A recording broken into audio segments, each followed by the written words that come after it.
La Zona Cero.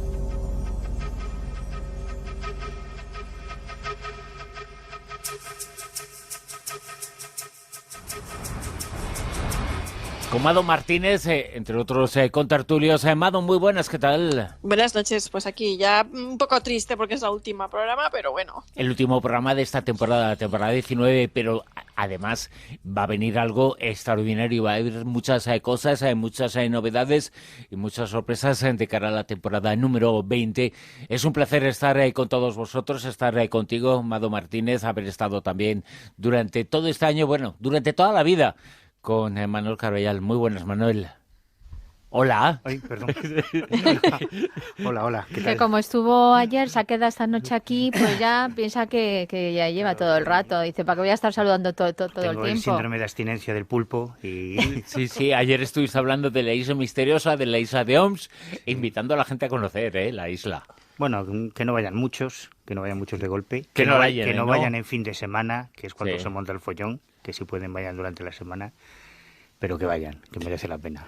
Y con Silvia Casasola, que ya habéis escuchado, nos va a hablar sobre las últimas investigaciones respecto a la mente de los cuervos. Dicen que pueden ser las aves más inteligentes, ¿no? Pues sí, en efecto. Es que además los cuervos son tremendos. Bueno, os voy a contar unos detalles que yo realmente he alucinado. Incluso dicen que les tenemos tanta manía porque lo que pasa es que se parecen demasiado a nosotros. Y con Juanjo Sánchez Oro, que nos va a hablar, entre otras cosas, de esa investigación y ese estudio que nos ha presentado ya sobre la sábana santa de Turín. Un estudio directo, un estudio que dice que la persona que estuvo en contacto con la sábana santa de Turín, independientemente del tiempo y la antigüedad que tenga, fue alguien que fue ajusticiado como Jesús de Nazaret, o como lo que se supone de Jesús de Nazaret, ¿no? Sí, es un estudio que se ha publicado en la revista PLOS ONE, una de las revistas que hemos comentado en muchas ocasiones, un estudio académico. En este caso va firmado por componentes de 2 institutos de investigación italianos y una universidad. Los institutos son el Instituto de Materiales de Trieste, el Instituto de Cristalografía de Bari y luego también el Departamento de Ingeniería Industrial de la Universidad de Padua. Y el artículo que han publicado lleva por título Nueva evidencia biológica a partir de estudios de resolución atómica sobre el sudario de Turín. En concreto, lo que han hecho estos investigadores es utilizar, porque ya sabéis que la sábana no se puede investigar directamente, sino que lo que se está haciendo es sobre todo trabajar con antiguas muestras que se extrayeron en épocas pasadas. En este caso en concreto, lo que se ha utilizado es una fibra que se tomó en su día, en este caso en el año 1978, que fue cuando se hizo el famoso comité del STURP, donde también un equipo multidisciplinar tuvo ocasión de analizar durante, creo que fueron 72 horas aproximadamente, durante una serie de días, pero también un breve plazo, pudieron hacer una serie de mediciones, análisis, en este caso igual, coger una serie de muestras. Tiempo después, ya a finales de los 80, se hizo la investigación con carbono 14 única y exclusivamente, pero en este caso, como digo, lo que han hecho ha sido utilizar esa fibra que estaba tomada a partir de la típica cinta, digamos, pegajosa, que es donde se queda adherida ese pequeño hilo, y a partir de esa muestra se ha hecho este análisis a través de resolución atómica y se ha llegado a la siguiente conclusión. En principio, lo que se ha detectado es que esta fibra de lino tiene una sustancia que es creatinina, y a la vez esta creatinina lo que tiene son una serie de pequeñas partículas adheridas de hidrato de hierro de dimensiones entre 2 nanómetros y 6 nanómetros. Y estas pequeñas partículas dicen que son típicas de la ferritina. Bueno, al haber detectado este tipo de sustancias, o de lo que viene a decir estos investigadores, y aquí es donde entramos ya en la interpretación, es que esto correspondería, por lo tanto, a restos de sangre, pero restos de sangre que por la ubicación, por las características, por la concentración, la distribución de esta creatinina, de los niveles que hay de creatinina y de ferritina, que consideran que son bastante altos, pues ellos lo relacionan con pacientes que han debido padecer un politraumatismo severo, como por ejemplo podría ser una tortura. Por lo tanto, consideran que lo que puede extraerse a partir de este análisis es que la persona que de alguna manera impregnó el sudario habría sufrido una muerte violenta, y por lo tanto, pues eso sería lo que realmente habría envuelto, ¿no? La sábana habría envuelto a un individuo de estas características. Es más, ellos llegan a considerar que, por lo tanto, primero, No estaríamos ante pintura, porque para ellos claramente estamos ante un resto propio de la sangre. Y luego también se han planteado si lo que podría haber utilizado un supuesto artista es sangre a modo como si fuera casi de óleo, de pintura. Y dicen que también por la distribución no correspondería a lo que serían pinceladas hechas con alguna especie de fluido hemático o algo por el estilo. Por lo tanto, lo que ellos concluyen es que, además, es la primera vez frente a otra serie de investigaciones anteriores que no habían sido tan precisas, no habían utilizado esta técnica de análisis atómico, pues consideran que, por lo tanto, están ante una evidencia muy clara de que primero hay sangre, que también confirma algunos estudios que se habían hecho anteriormente, que luego podemos comentar, y por otro lado que además de ser sangre, como digo, habría sufrido pues una situación muy extrema. No sería sangre convencional, no sería sangre en principio, digamos, de un animal así como así, sino que estaríamos ante algo que así habría sido torturado, ¿no? Por lo tanto, un poco coincide con lo que se quiere transmitir a través de la propia imagen de la sábana. Pero este estudio, me decías antes, lo voy a comentar. No tiene que cada uno lo interprete como quiere. Me decía, bueno, el misterio resucita, ¿no? Bueno, es un inmortal, siempre es todo. Hombre, sí. A ver, yo te digo, el artículo. Pero te decía está abierto. Yo, nunca mejor dicho. Sí, es que ya lo sabemos, que los trabajos sobre la Sábana Santa, pues bueno, son eternos también, ¿no? Y también depende de quien lo haga, encuentre una serie de cosas u otras. En este caso, por ejemplo, hombre, a mí me ha sorprendido algunas cuestiones. Por ejemplo, el artículo, evidentemente hay una parte técnica que a mí se me escapa, que es todo este análisis de sustancias, que imagino que estará bien hecho y que más o menos supongo que trabajarán con sistemas de análisis más o menos automatizado, y en principio pues ha salido esto, llegan a estas conclusiones, perfecto.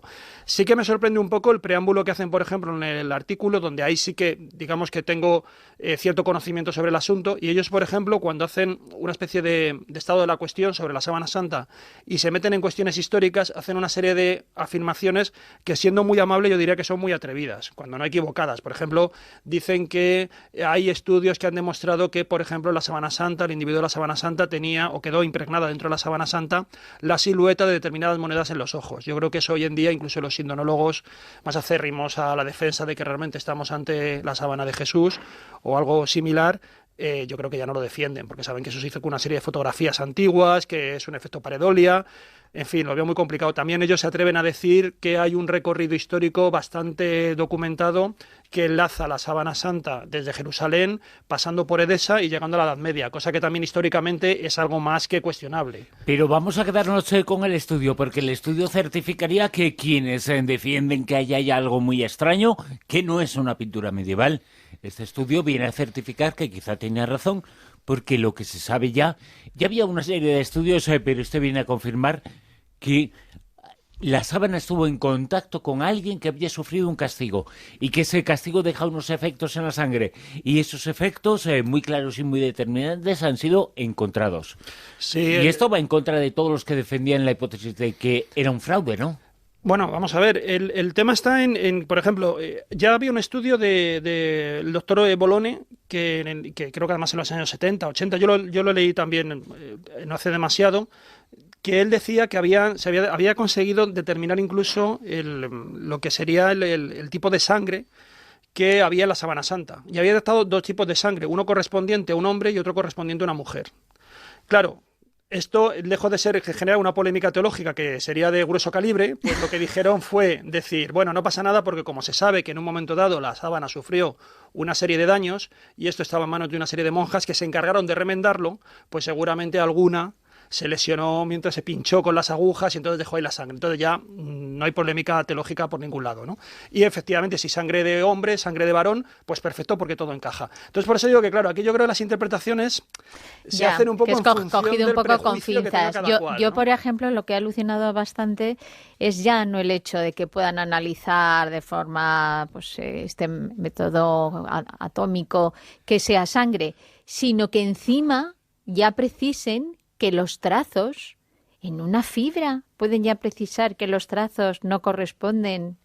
O sea, es que no sí, sé, claro. Es una cosa tan ínfima de muestra para poder ya determinar eso. Hoy por hoy la ciencia puede conseguir eso, ¿eh? No se puede ya buscar otra explicación. Hay una serie de pautas, hay una serie de características en esa sangre que si se encuentran, aunque la muestra sea minúscula, se puede saber si esa persona cómo ha muerto. Es decir, no muere alguien y no genera las mismas hormonas, las mismas sustancias, las infinidad de cosas que genera la sangre, si muere de una forma o muere de otra. Y eso es... si es que esto, yo creo que es... Eso es irrebatible.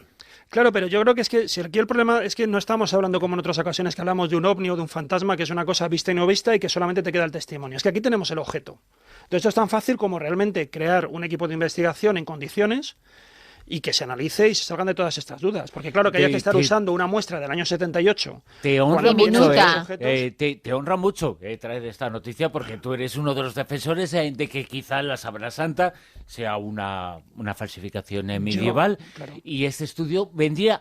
Evidentemente hay que hacer muchos más, hay que llegar más en profundidad a todo, pero este estudio viene a certificar que, bueno, que esa teoría quizá no es tan válida y, sin embargo, has tenido esa noticia, ¿no? No, puede ser. Vamos a ver, yo lo que pienso es, primero, yo creo que realmente estamos ante un misterio medieval y también pienso que la gente que estaba en la Edad Media estaba muy resabiada de lo que eran las reliquias. Entonces tampoco le podías ofrecer una reliquia cualquiera. Entonces yo entiendo que aquí alguien se complicó la vida para intentar impactar en la gente, porque todo el mundo, o sea, si nosotros sabemos ahora que la mayoría de las reliquias, la inmensa mayoría de las reliquias, pues son falsas, imaginemos en aquella época que se sabía también que había un comercio de reliquias, se sabía que se falsificaba y sabían también el poder de convocatoria que tenían las reliquias. Por lo tanto, había una industria, si quieres casi un I+D, dedicado a ver cómo hacemos las mejores reliquias para que impacten más. Entonces yo entiendo que en este caso, en la Edad Media, alguien se propuso hacer algo complicado y pudo a lo mejor echar mano, por ejemplo, el sudario de Oviedo, a mí no me cabe duda de que lo que hay ahí es sangre. Pero no creo que sea sangre de... Porque además la datación en carbono 14 lo sitúa claramente en torno al siglo VI, VII. Entonces, seguramente es sangre reutilizada de alguien que torturaron en la época, de alguien que murió en la época, en una batalla, en lo que sea, y a lo mejor aquí también se pudo hacer algo por el estilo. Es decir, no lo sé si usó sangre. Ahora, como nos ocurre en otras ocasiones, tenemos solo un estudio a partir de una fibra.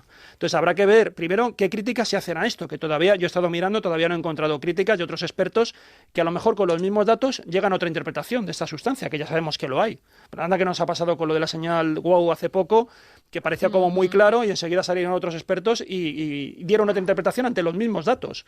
Pues bueno, vamos a esperar a ver el debate académico por dónde va, ¿no? Y hasta ahí... Y hasta ahí sigue el puedo leer, misterio. ¿no? De momento. Pero insisto, que te honra muchísimo tener esta noticia que Es que contradice yo quiero saber qué es lo que tu pasa. teoría, ¿no? No lo contradice. Sí, De momento, claro. No, ¿por qué? ¿Por qué no? Pueden haber utilizado perfectamente sangre, no sabemos de qué. Sí, en 1260, cuando tú dices que se pudo falsificar, van a utilizar sangre porque en 2017 van a hacer un análisis en donde ya se va a poder descubrir pero tú quieres y hacerla... categorizar si esa persona fue torturada o no. Pero si tú quieres hacerlo... Se adelantaron 800 años a lo que ya sabía, iba a saber la ciencia. No, pero yo parto de la base de que lo que te digo, yo creo que la gente estaba ya muy escarmentada de las reliquias y no le puedes ofrecer cualquier cosa porque la gente ya sabía distinguir hasta cierto punto que era una reliquia falsa de una auténtica. Por tanto, si tú para hacerla más creíble utilizas sangre, pues mejor que mejor.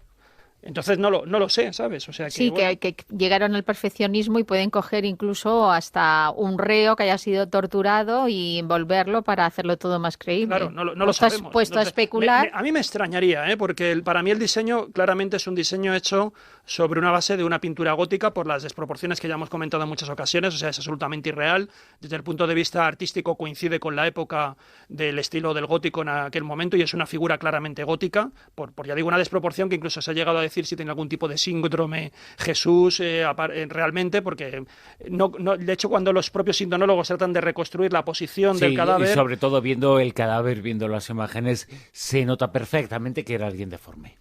Claro, pero... ¿Qué se va a notar No, hombre, por Dios? Si tú ves, por ejemplo, la reconstrucción que se hace de cómo debería, y eso lo ves en la exposición que los propios sindonólogos tienen itinerante por toda España, le tienen que colocar en una postura casi acrobática para que coincida con la imagen. Tienes que coger y ponerle una pierna más recortada, el brazo medio estirado, no sé qué tal. Han apostado por la teoría que ellos denominan de la bañera. Realmente no estaría sobre una superficie, un lecho liso, sino sobre una especie de bañera para intentar demostrar cómo estaban los brazos encogidos por un lado. Y, hombre, yo creo que eso es, ya digo, un poco reelaborado. Entonces, en cambio, por ejemplo, otra cuestión, la separación que hay entre la nuca, entre las dos nucas, digamos, que hay sabemos que es una especie de el frontal, ¿no? Y el reverso de la espalda de Jesús, ¿no? En este caso. Hay una distancia demasiado amplia para pensar que realmente tendrían que estar en contacto.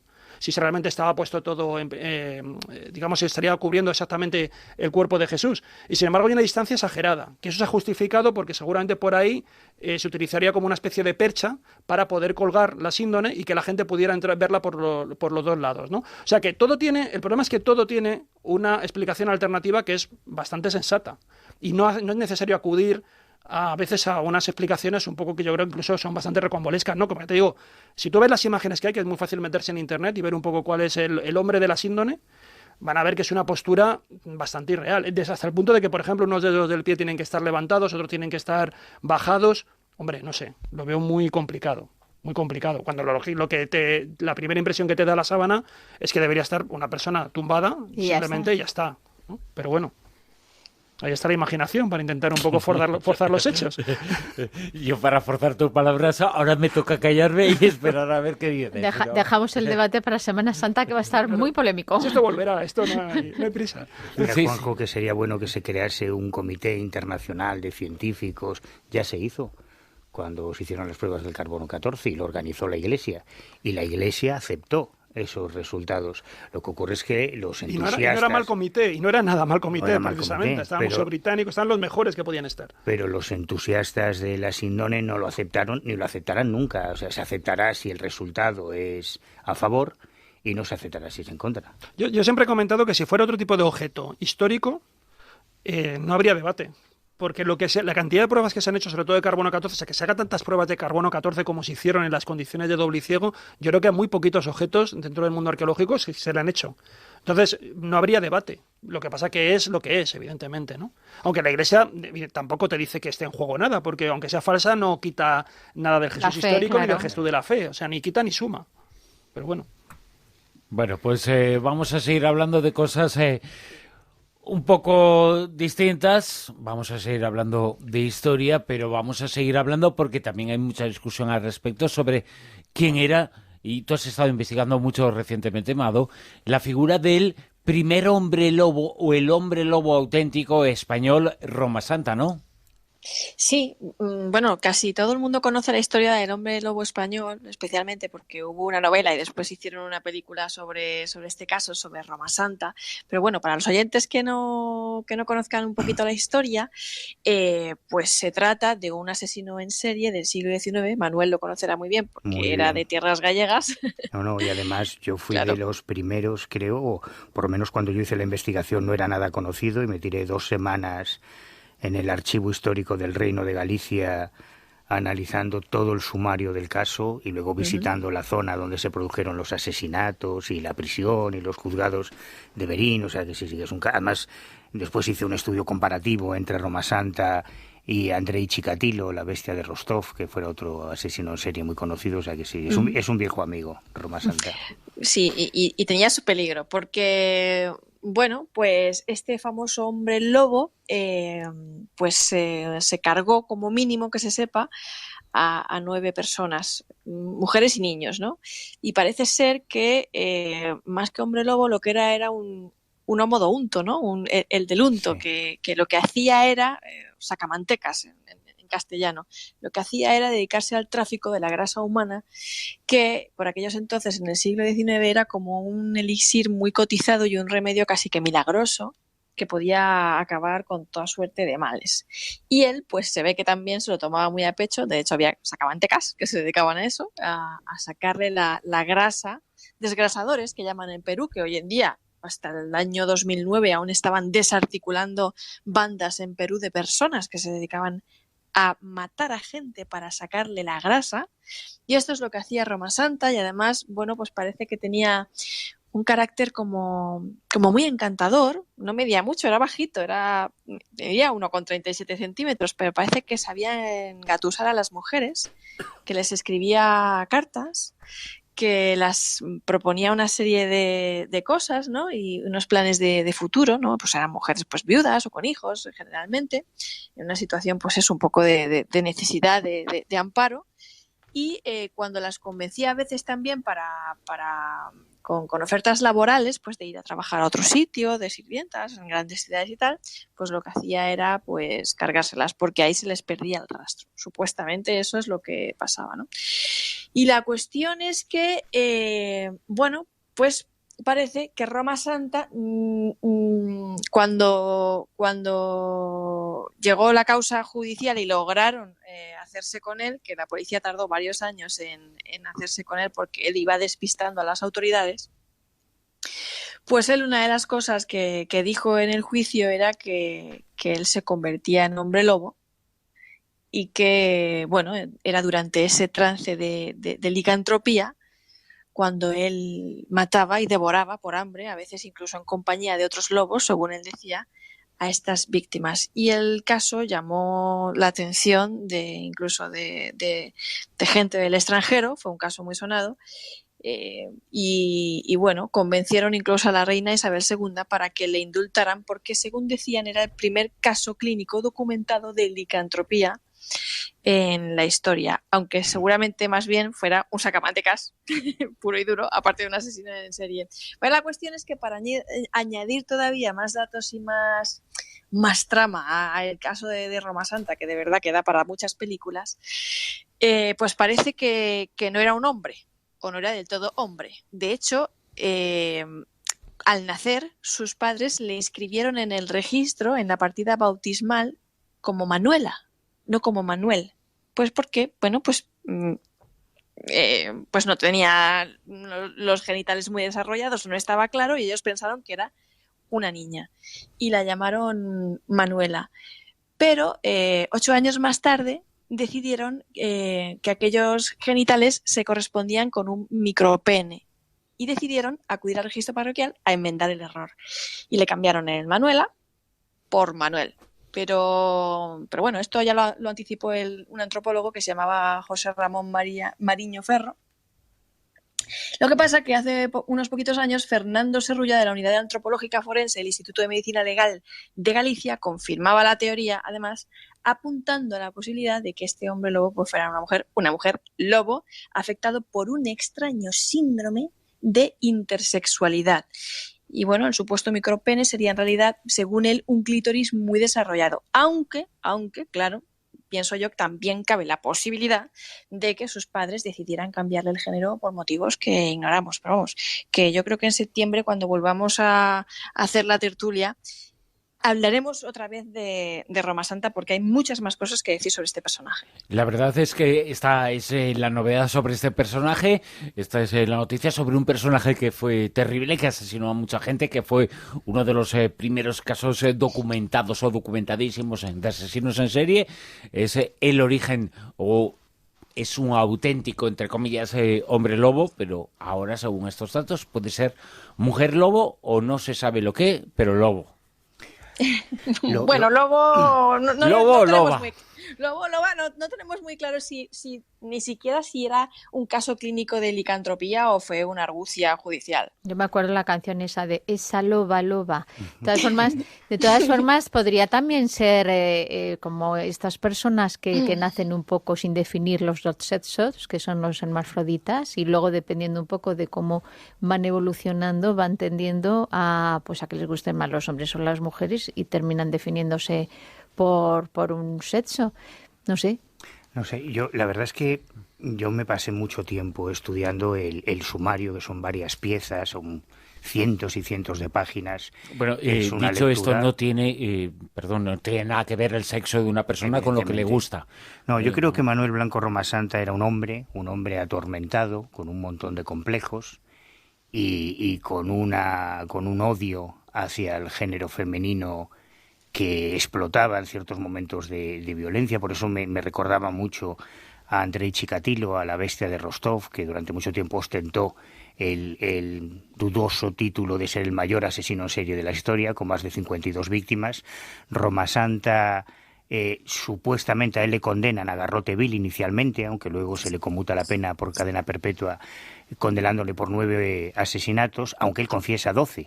Lo que ocurre es que a él le pillan de casualidad, como suele ocurrir con los asesinos en serie, porque él, además de vender el unto, de vender la grasa de sus víctimas, él lo vendía todo. Él, como muy bien explicaba Amado, ofrecía, él era buhonero, él viajaba por toda España, dedicándose a la compraventa. Entonces, en los pueblos de la provincia de Orense que frecuentaba, él explicaba a las jóvenes viudas o solteras que podía colocarla. Recuerdo, por ejemplo, el caso de Josefa, de una de ellas, con 2 hijos, a la que le ofrece un trabajo en casa de un cura en Santander, donde va a estar muy bien, y se la camela para llevársela a Santander. Claro, y toda la familia encantada de que le había encontrado un trabajo, fíjate, en casa de un cura. Estamos hablando de 1800, de mediados del siglo XIX, pues fantástico, ¿no? Y no se volvía a saber nada de estas personas que se iban con Roma Santa. Y un día, una de las parientes de una de estas personas se cruza con una vecina de otro pueblo que lleva una saya y unas prendas de ropa que reconoce como pertenecientes a su familiar. Cuando le pregunta, ¿pero de dónde has sacado esa ropa?, dice, es que me la vendió Manuel Blanco Robasanta, el buhonero. Y ahí es donde empiezan las sospechas, a pesar de que, claro, cuando él regresaba por el pueblo y le preguntaban, bueno, pero ¿dónde están estas mujeres? ¿Por qué no dan señales de vida? Claro, en aquella época no había email ni WhatsApp. Así que él llegó a falsificar algunas cartas que están recogidas en el sumario, en las que se hacía pasar por las víctimas diciendo que estaba muy bien en casa del cura, pero ya había un mosqueo generalizado en el pueblo, sobre todo cuando descubren que ha vendido los enseres personales de personas que se iban con él. Y al final lo pillan de casualidad en Toledo, porque unos vecinos del pueblo que se iban a faenar en los meses de verano a la cosecha en Toledo lo reconocen. Fue de pura casualidad. Le comunican a la Guardia Civil que ese tipo que está ahí es sospechoso de haber hecho algo con una serie de vecinas del pueblo. Lo detienen, lo trasladan a los juzgados de Berín, y es cuando él confiesa que sí, que las ha matado a todas y se las ha comido. Claro, las piezas del sumario que describen lo que tuvo que hacer el pobre abogado, imagínate que te cae muerto, y dices, hostia, que este tío se confiesa culpable y además dice que es que se convertía en lobo y se las ha comido. Entonces él inicialmente, y es una historia muy interesante desde el punto de vista legal, intenta argumentar que está loco. ¿Cómo se va a convertir en lobo si los hombres lobo no existen? Fíjate qué tontería, no, metes un pobre enajenado que tiene un delirio y ya está. Lo que ocurre es que Roma Santa, y está descrito todo en el sumario, accede a llevar a los jueces y a los letrados a los lugares donde cometió los crímenes. Han pasado años, entre la comisión de los crímenes y su captura. Y lo alucinante, según relata el sumario, es que se encuentran varios restos humanos que además parece tener en la osamenta, en los cráneos, marcas de lo que serían los colmillos de un lobo, las garras de un lobo, ¿no? Entonces, claro, evidentemente hay un crimen, alguien ha matado a esas personas, ahí están los restos, él reconoce ser el autor, y esas heridas, que probablemente son post-mortem de animales que hubiesen devorado los restos, pero bueno, claro, tenemos ya los elementos para una historia que saltó a la prensa internacional, como muy bien dice Mado, y hay uno de los episodios más alucinantes para mí, cuando el juicio empieza a ser seguido por la prensa británica, francesa, es un caso que tiene una repercusión internacional. Hay un tal Mr. Phillips, un médico que desde Argel escribe, hipnólogo, ¿no? Dicen que era. Claro, hipnólogo, porque hipnólogo. Se dedicaba al mesmerismo, porque en aquellos tiempos estamos en el origen de la hipnosis, que todavía no era hipnosis, que era el magnetismo, el mesmerismo de Anton Mesmer, y escribe a la reina ofreciéndose a demostrar que este pobre hombre es un demente, que tiene una monomanía, dice el sumario, que le lleva a creer que se convierte, a creerse un lobo, y es el que consigue que se le conmute la pena inicial de garrote vil por la de cadena perpetua. Él, en teoría, entra en la prisión de Allariz. Ahí se perdió su rastro durante muchos años, hasta que hace 3 o 4 años, quiero recordar, 2 hermanos, 2 investigadores gallegos consiguieron localizar la pista en Ceuta, donde habría sido trasladado, donde habría muerto y donde habría sido enterrado. Pero la verdad es que la historia es alucinante. Incluso ese final es extrañísimo, porque una persona que había tenido esa repercusión internacional, que no se sepa hasta, como tú bien dices, hace unos pocos años, que aquí lo estuvimos comentando, el paradero final, ¿no? Donde había fallecido. Es que no, y además lo curioso es que el tal Philip había convencido a la reina Isabel II de que lo indultaran para estudiarlo, y por lo visto el hombre no puso un pie en España para ir a estudiarlo en la vida. O sea, lo metieron ahí, se olvidaron y echaron la llave. O sea, nunca le estudiaron el caso, le conmutaron la pena para nada.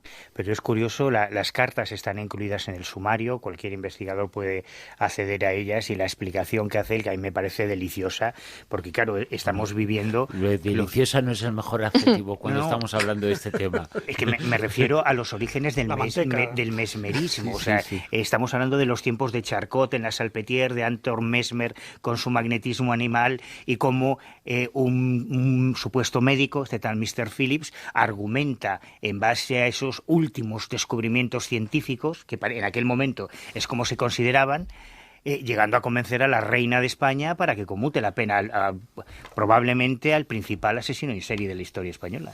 Bueno, pues el principal asesino en serie de la historia de España, el hombre lobo español, es Roma Santa, y las últimas investigaciones dudan un poquito sobre su género. También hemos hablado del nuevo análisis de la sábana santa, análisis que dice que la sangre de la persona que estuvo en contacto con el sudario de Turín pudo haber sido torturada. Un análisis que reactiva la hipótesis de que la sábana santa puede ser auténtica. Lo que sí que es auténtico, nadie puede discutir que existe el Área 51. Aunque se digan tonterías, el Área 51 existe. Otra cuestión es lo que pase ahí dentro. Pero ahí fuera lo que ha pasado últimamente es... ¿Qué ha ocurrido, casos OVNI? Sí, es como si se hubiesen reactivado los laboratorios de Northrop o de Boeing o de cualquier otra compañía aeronáutica que esté trabajando en algún tipo de diseño extraño, porque así es como hace muchos años se dio a conocer el Área 51, cuando vecinos de distintas poblaciones cercanas a Las Vegas y al desierto de Nevada comenzaron a reportar un incremento de avistamientos de objetos voladores extraños. Yo recuerdo perfectamente a principios y mediados de los 80 publicaciones técnicas, revistas de aeronáutica, revistas de divulgación científica, en las que se llegaban a publicar fotografías de supuestos ovnis triangulares, bueno, que en realidad lo eran. Recuerdo una fotografía, yo no sé si fue muy interesante o en algo, o en Conocer, en una de las tres principales revistas de divulgación científica que se publicaban entonces en España para el gran público, una doble página con la típica foto a la que estamos tan familiarizados los investigadores, borrosa, de una nave triangular. Se percibía perfectamente un objeto sólido, tridimensional, pero que por el movimiento y por la velocidad de obturación de la cámara había salido un poco borrosa, que había tomado un tipo en una gasolinera, y que presentaba uno de esos objetos que estaban sobrevolando el desierto de Nevada y que se vinculaba al Área 51. Cuando se preguntaba a los militares si ellos sabían algo del origen de estas naves, claro que iban a responder: nosotros, no, ni idea. Y unos años después, en el año 88, presentan en sociedad el bombardero B-2, el primero de los aviones Stealth de aspecto triangular, invisibles al radar. Luego llegó el F-117A, luego han llegado otros modelos que se estaban diseñando en aquel momento y que probablemente eran esos objetos triangulares que los testigos habían fotografiado, que no mentían. Bueno, ¿y los casos? Bueno, pues ahora vuelve a repetirse la historia, porque según el Centro Nacional de Reportes de Objetos Volantes No Identificados... Ha quedado clara tu postura y ahora lo... No, estoy haciendo historia, no es una postura. Estos son hechos históricos, no es una postura.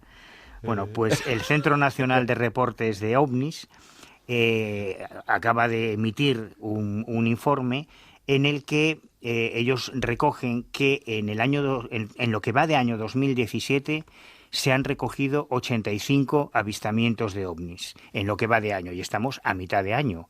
Mientras que durante todo el año 2016 se habían reportado solo 108 incidentes, es decir, que en lo que va de año se está casi llegando a la cifra del número de avistamientos que se produjeron en todo el año pasado, 55 de los cuales se han reportado en torno al área de Las Vegas, en la zona de Las Vegas, donde aquí hay varios casos recogidos de incidentes OVNI, lo que para estos investigadores es un incremento estadístico realmente notable, como si de repente algo volviese a sobrevolar esta zona de Las Vegas en relación al Área 51, que es una base, una instalación de desarrollo aeronáutico reconocida ya, sin ningún problema, por el ejército norteamericano y por el gobierno de Estados Unidos, pero que en su día se vio involucrada en toda aquella mitología en torno al ovni de Roswell, a la supuesta captura de extraterrestres. Es que el gobierno negaba que existía. Durante mucho tiempo oficialmente decía que no existía, cuando todo el mundo de los vecinos decían que estaban claro, aquí. Claro, es que una cosa que hay mucha confusión. El Área 51 no es una base, es un área dentro de una base, que es la base de Nellis, en el estado de Nevada, en los Estados Unidos. La existencia de esa base es innegable, está ahí, es una base inmensa del tamaño, para que nos hagamos una idea, de una comunidad autónoma española como Cantabria, como Asturias o como una provincia de Galicia. Es una base inmensa y tiene diferentes áreas, y una de esas áreas es el Área 51, en donde teóricamente ocurrían esas cosas o estaban guardados esos secretos, pero es parte de la base aérea de Nellis. Lo que el gobierno norteamericano negaba es la existencia de ese sector, de ese Área 51, pero la base es innegable, está ahí, sí, es sí. inmensa, es gigantesca, ¿no? Y el Área 51 es una parte de esa Hombre, base, ¿no? hay una cuestión que a mí siempre me llamó la atención, que tampoco soy un gran conocedor de este asunto, pero sí por lo que he leído, hubo un cambio de administración de esa Área 51. Al principio, creo que durante gran parte del tiempo, por lo menos hasta los años 80, 90, dependía sobre todo de la CIA, y luego cambia y creo que pasa a las fuerzas aéreas. Entonces, creo que eso es bastante sintomático, porque indicaría, según algunos de los expertos que se han dedicado al tema, que al principio se dedicaba sobre todo a cuestiones de inteligencia, pero sobre todo de espionaje, y una vez que ya sobre todo se desarrolla toda la tecnología aeronáutica, pero sobre todo espacial, de espionaje a través de satélites, todo lo que supone desarrollar aviones, por ejemplo, espía, digamos que ya no tiene tanta importancia para la CIA, sino que tiene otra tecnología superior, desde los drones hasta los satélites espía, mucho más precisa, mucho menos llamativa, que puede ser un avión.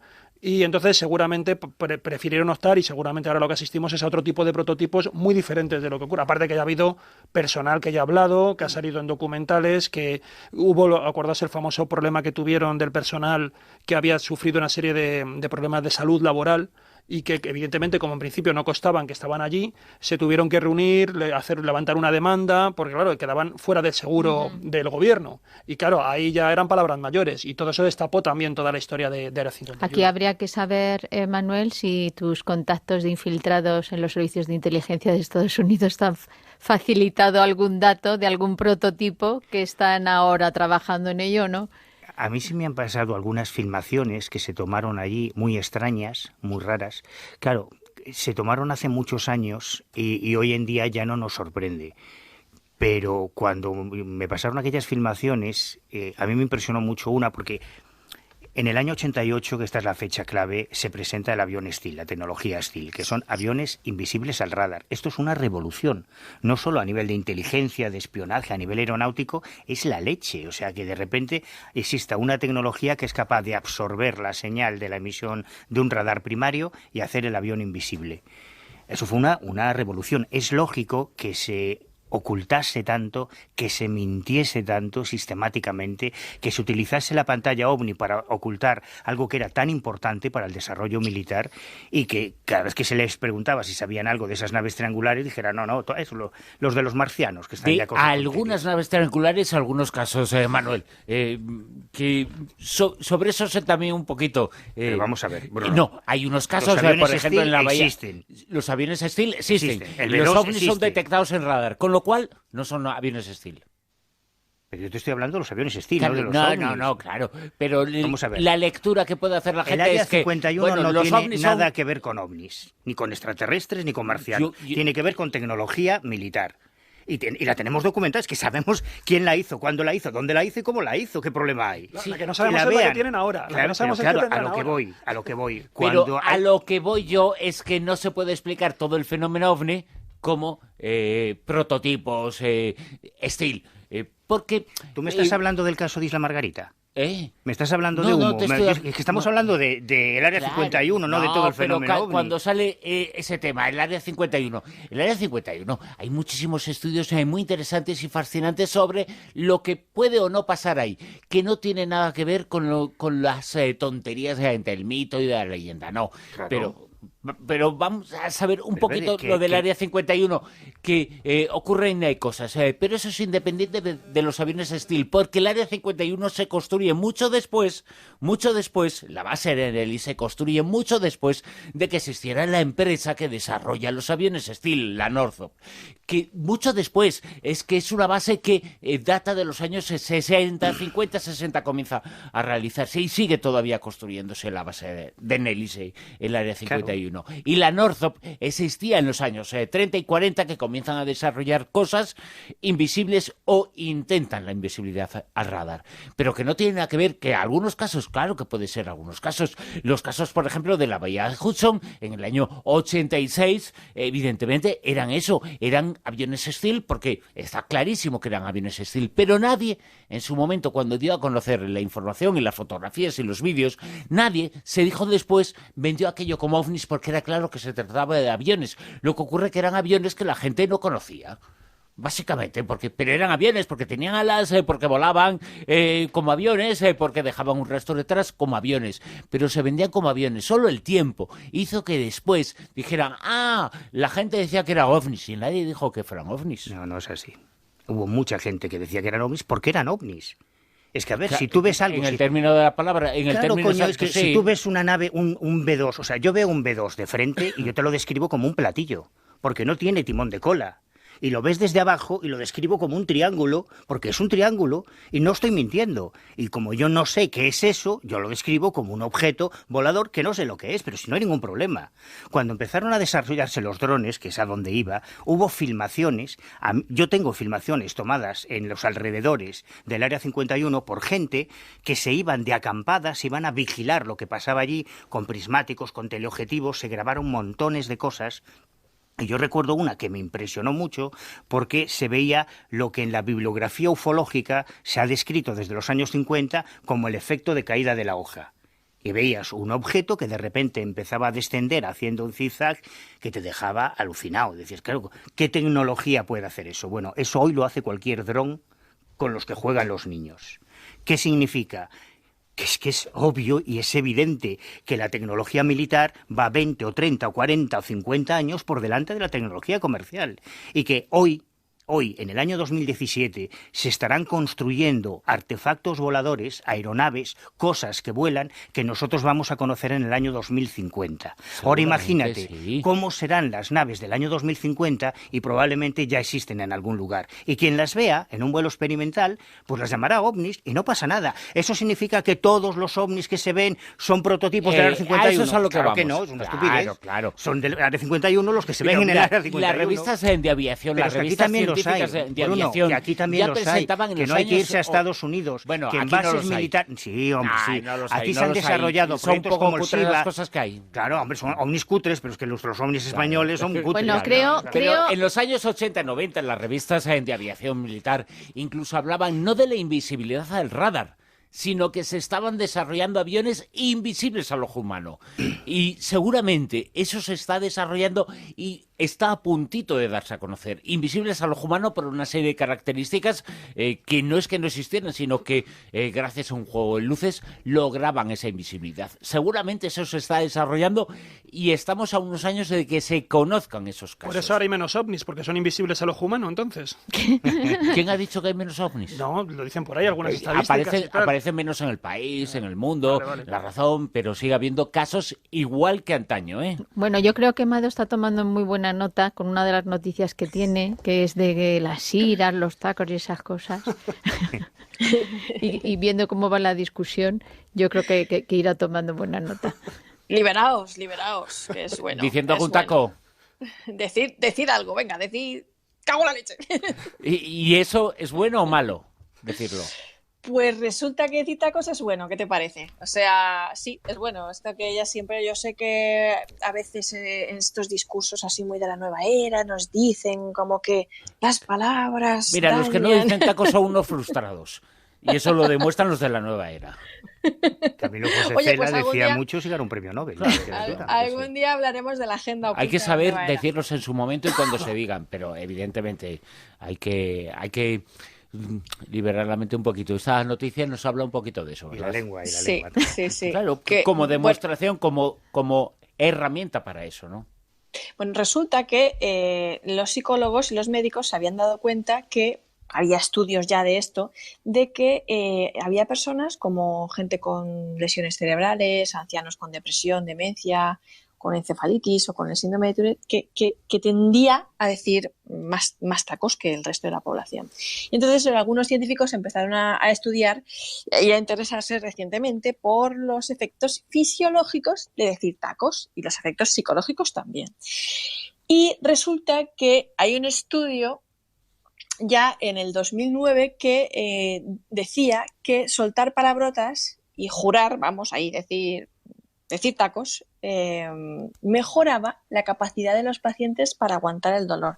Es decir, pues que si tú estás ahí en el paritorio y estás dando a luz o lo que sea, esta típica escena de película que tal, y está el marido ahí tratando de calmarte y de que no sufras y tal, y tú le estrujas la mano y le dices capullo, no sé qué, pues eso resulta que es que eso disminuye el dolor. Y hay otro estudio del 2011 que además dice que si estás diciendo palabrotas, aguantas mejor el frío. O sea, que vas por ahí caminando... ¿Ah, sí? Es que vas por O caminar sea, por ahí... esa expresión hace un frío de cojones es válida, ¿no? Exactamente, eso le digo. ¡Joder, qué frío que hace! Pues Claro, resulta que pasas Es menos para frío, quitarse frío, vale. sí. Eso lo era También hay otro estudio que dice, muy curioso, que decir tacos aumenta de forma significativa la fuerza física. Es decir, que si nos tenemos que pelear o debatir o nos vemos en una situación de fuerza o incluso una competición deportiva o incluso se ha probado en ciclistas, realmente aumenta la fuerza física y de forma significativa, no una cosa ligera o poco notable. Y este es el estudio más reciente que han hecho sobre los tacos, los referidos a la fuerza física, incluso cuando haces ejercicios isométricos o cuando le echas un pulso a alguien y dices, venga, vamos a echar un pulso, a ver quién gana esta cuenta y tal. Está diciendo, cabrón, hijo de puta. Ahí lo chapas, ¿no? Terminas ahí de Ahora entiendo yo lo del fútbol, fíjate. Hombre, ahora Si es que- esto sirve de excusa para muchas cosas, ¿eh? Según Si es la que- interpretación que quieras hacer. A ver, no es excusa para enfadarse, porque habrá gente que dice, si es que no es excusa para enfadarse. También hay unos estudios muy interesantes que dicen que expresar la ira no daña la salud, pero cuidadito con lo de expresar la ira y lo de expresar los tacos, porque una cosa es liberarse y otra cosa es reprimirlo, ¿no? De hecho, hay unos estudios que dicen que si la ira no se expresa, puede ser perjudicial para la salud cardiovascular, especialmente para la población femenina. O sea, a las mujeres esto les afecta más, según los estudios, que a los hombres, eso de reprimir las emociones, porque se han hecho unos estudios en la UNED, en el Departamento de Personalidad, Evaluación y Tratamientos Psicológicos, sobre la ira interiorizada y la ira exteriorizada. Y lo que viene a decir este estudio, que lo hicieron con 327 mujeres, es que cuando uno no verbaliza la ira, o sea, no la expresa, los efectos perjudiciales y dañinos para la salud permanecen más tiempo dentro de nosotros, por así decirlo, que si la expresas. Aunque lo preferible, según los expertos, siempre es controlar el enfado y llevarlo a expresiones emocionales más favorables. Quiere decir que esto tampoco es una excusa para acciones violentas de ningún tipo. Lo que están diciendo estos expertos es que hay que expresar, que liberar esa ira, cosa que se puede hacer de forma asertiva y sin implicar ninguna violencia. Pero lo que no es bueno es Tragártelo todo. Tragártelo y estar en ese estado de ira. De hecho, si la empiezas a verbalizar, estás ya pues dando un paso para liberarla, sacarla fuera de ti, pero sobre todo para aprender a exteriorizarla y para buscar formas más asertivas de transformarlo en otra cosa una vez que tú pues has reconocido que hay algo que te molesta, ¿no? Pero no tener esa angustia y ese odio o ese enfado dentro de uno. Yo creo que lo dije una vez. Una persona cuando odia a otro o cuando está enfadado es que el único que lo pasa es la persona. El que lo pasa mal es el que odia o el que está enfadado, el otro ni se entera. O sea que tampoco es bueno tenerlo ahí dentro. O sea, que eso de todo el rato que te dicen en las pelis, cuenta hasta 10 antes de protestar, contente. De vez en cuando hay que dejar ahí, dar rienda suelta para que salga todo el demonio que lleva uno dentro y se queda tan a gusto. Justo ahora que dices lo del demonio, hay una forma de descontrol en las palabrotas, en las expresiones malsonantes y tal, creo que se denominaba cropolalia. Y es precisamente esto, es estar todo el rato... Que esa explicación que se dio al caso del Duende de Zaragoza. Sí, por ejemplo. Sí, por ejemplo. El juez dijo, esto es un caso de cropolalia. Y todo el mundo se cayó y dice, será verdad. No, pero es lo de la niña del exorcista. Sí, Entonces es ese control que luego también va acompañado de gestos obscenos descontrolados y tal y cual. ¿no? Y la fuerza. Y la fuerza, que es lo que comentábamos antes también, o sea que sí. Bueno, como el síndrome de Gigi de la Tourette. Claro, sí, justo, parecido. Asociado. Sí, lo suele ir asociado a veces. Yo contaría hasta 10, de todas maneras, como Silvia. Yo contaría hasta 10 y luego ya me expresaría, pero de la forma más asertiva posible. O sea... De todas formas, ya comentamos aquí hace unos programas que hace muchos años hicimos unos experimentos con unos amigos karatecas con el tema de los rompimientos y es alucinante, pero espectacular, cómo cuando hacían los rompimientos, emitiendo esos gritos, ese que hay, esas cosas que hacían, había un resultado y al no hacerlo llegaban a producirse lesiones. Bueno, Alguno de ellos llegó a irse. Había un estudio que no recuerdo ahora muy bien, pero decían que por los gritos que se pegaban se sabía quién iba a ganar en un partido de tenis. Escuchamos las noticias, nos ponemos al tanto de todo lo que está ocurriendo. Tomamos un pequeño respiro y después continuamos en muchas noticias más. Hay que comentar en la tertulia Zona Cero en La Rosa de los Vientos. De la cual nos hemos enterado yendo al kiosco. Hemos visto y hemos adquirido de la revista Historia Iberia Vieja.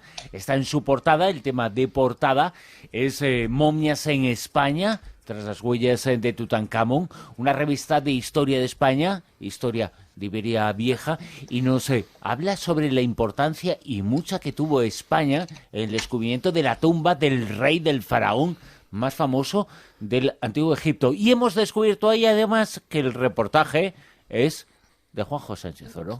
Tú fíjate. Y eso tú lo has descubierto en el kiosco. Sí. Macho. Creía que le ibas a decir, ¿eso que lo has descubierto cuando estaba momificado, Juanjo, o cuando?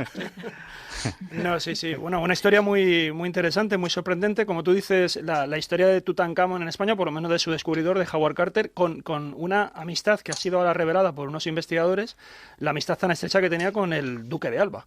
Y eso llegaron a la conclusión estos investigadores, o se pusieron un poco en la pista, a partir de una conversación informal, cuando también el que hemos comentado aquí en muchas ocasiones, el polémico y a la vez admirado Hawass, ¿no? El ministro de Antigüedades egipcia, estuvo creo que fue en el año 2009, estuvo en Sevilla dando unas conferencias, y la duquesa de Alba entonces dijo, no, pues yo que sepa que de pequeña estuve en Egipto. No, así no. No, bueno. No, haz un... no creo que pueda. Pero... Y dijo que sí, en su tierna infancia estuvo paseando por Egipto con el duque de Alba, ¿no? Y con Howard Carter. Entonces, claro, a partir de eso...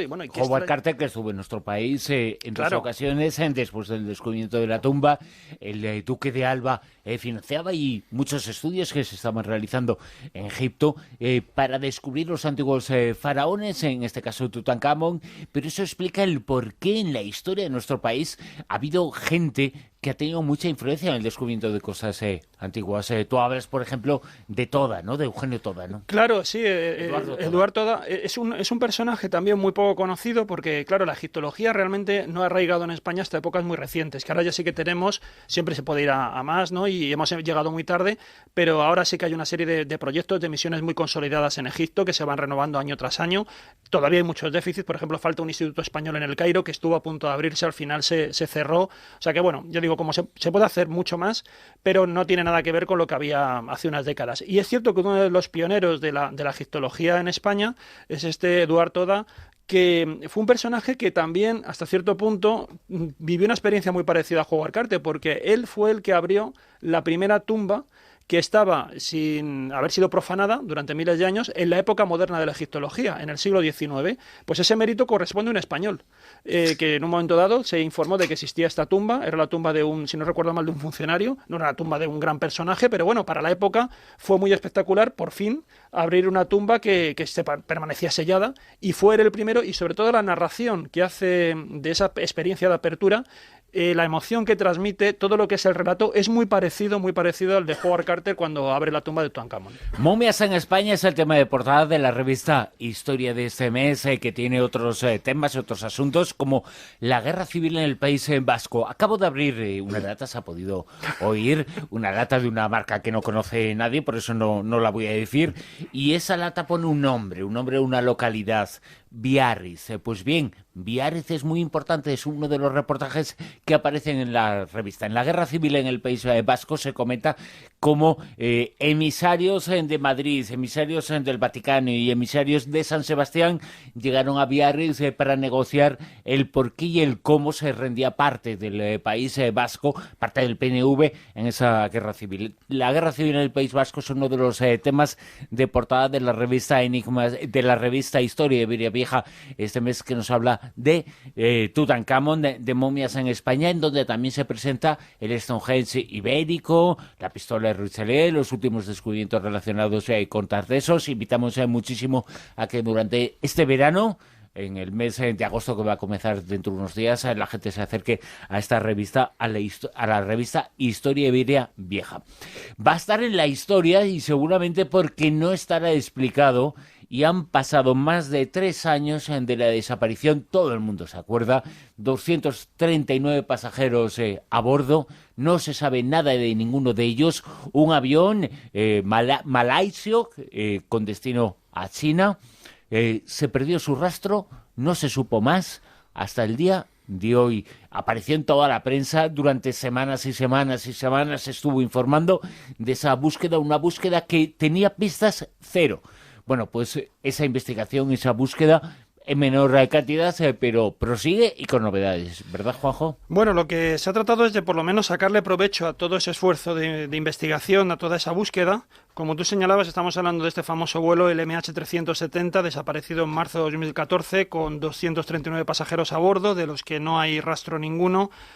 Partió desde Kuala Lumpur hacia Pekín, y bueno, ya sabemos que cambió la trayectoria. Se supone que, bueno, donde se ha rastreado es en la zona un poco al norte de Australia, por tanto cambió muchísimo lo que era su itinerario, y lo que ha sacado ahora el gobierno australiano es todo lo que sería el mapa del fondo marino del área de búsqueda, y porque piensan que puede tener una cierta utilidad, y también de alguna manera, como digo, se demuestra lo minuciosos que han sido a la hora de realizar esta búsqueda. La investigación que realizaron tenía como 2 fases. Lo primero fue hacer lo que denominan el levantamiento batimétrico de un mapa detallado de todo lo que sería la topografía del fondo marino, y luego, a través con la fuerza del sonar, pues han tratado de distinguir entre distintos sedimentos duros y blandos.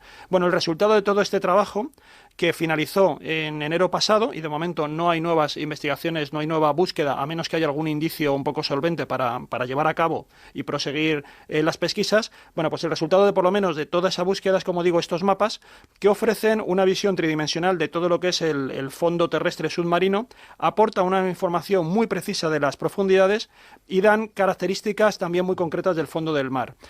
Todo esto se ha hecho también con alta definición, por lo tanto tenemos unos mapas muy minuciosos, y es aquí donde se piensa que qué provecho puede tener. Bueno, pues aquí han hablado ya diferentes investigadores, por ejemplo, una profesora de oceanografía de la Universidad de Australia Occidental, que dice que, bueno, que se ha explorado unos 120.000 kilómetros cuadrados al oeste de Australia, lo que equivaldría pues aproximadamente al tamaño de Corea del Norte, y con toda esta información, con todos estos mapas minuciosos, dicen que se puede utilizar, por ejemplo, para prevenir tsunamis en la zona, puesto que las montañas submarinas de alguna manera pues ayudan a disipar la energía destructiva de lo que serían estas corrientes, nuestros tsunamis, y por lo tanto, sabiendo cuál es su ubicación, pues se puede saber luego mejor por dónde pueden impactar estos tsunamis o no. También, al mismo tiempo, puede ser una información muy valiosa estos mapas para los pescadores, porque también al haber determinado dónde están determinados montes submarinos, se saben que el plancton se aglutina en esa zona, donde se forman también, por culpa de ese relieve, se forman determinadas corrientes de agua,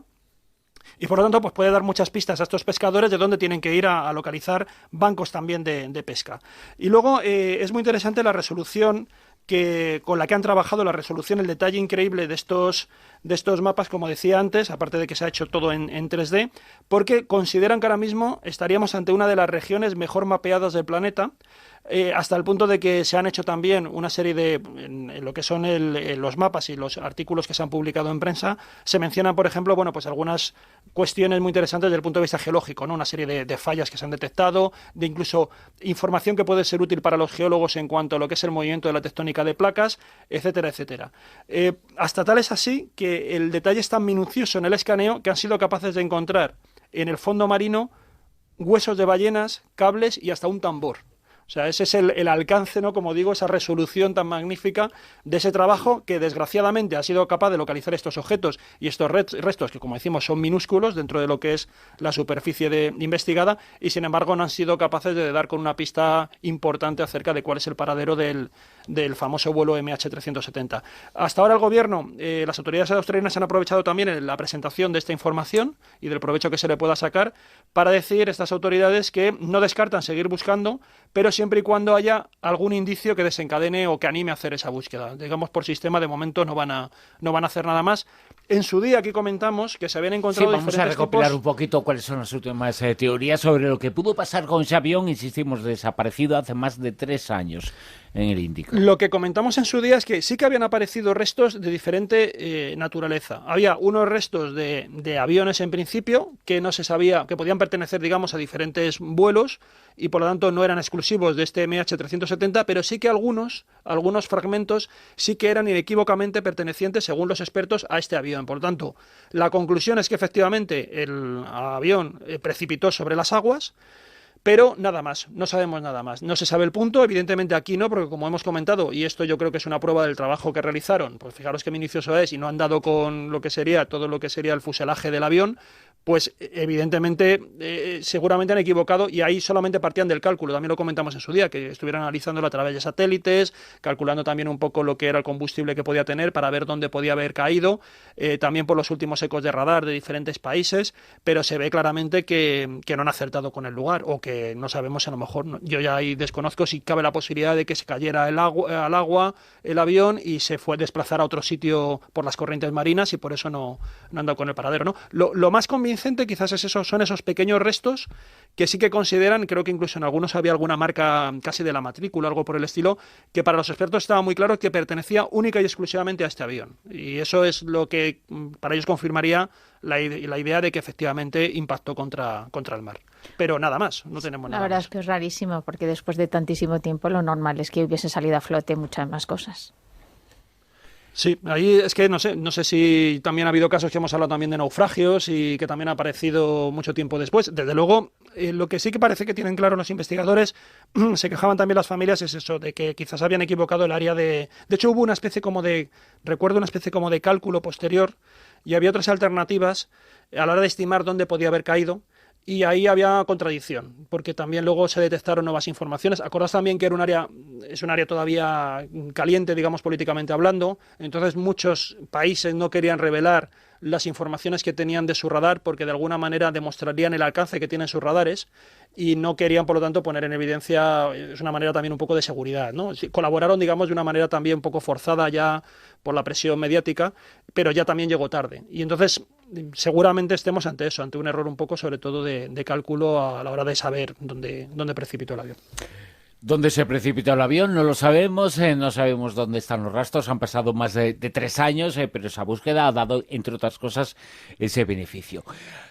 Acaban de abrirse unos archivos en Rusia, unos archivos sobre determinados casos y determinados sucesos, y entre esos, Manuel Carballal, aparece un caso relacionado con nuestro país, ¿no? Un viejo conocido, sí, uno de los grandes casos de la ufología española, los incidentes que se produjeron en marzo de 1979 en las Islas Canarias, que han generado torrentes de tinta y acaloradas polémicas dentro de la comunidad ufológica y que ya hace muchos años que dividieron a un sector de la ufología que seguía manteniendo la posibilidad del origen extraterrestre o del origen no identificado de aquellos incidentes, y otro sector que apuntaba a la hipótesis de unos misiles Poseidón C-3 lanzados desde submarinos norteamericanos en aguas territoriales españolas en las Islas Canarias.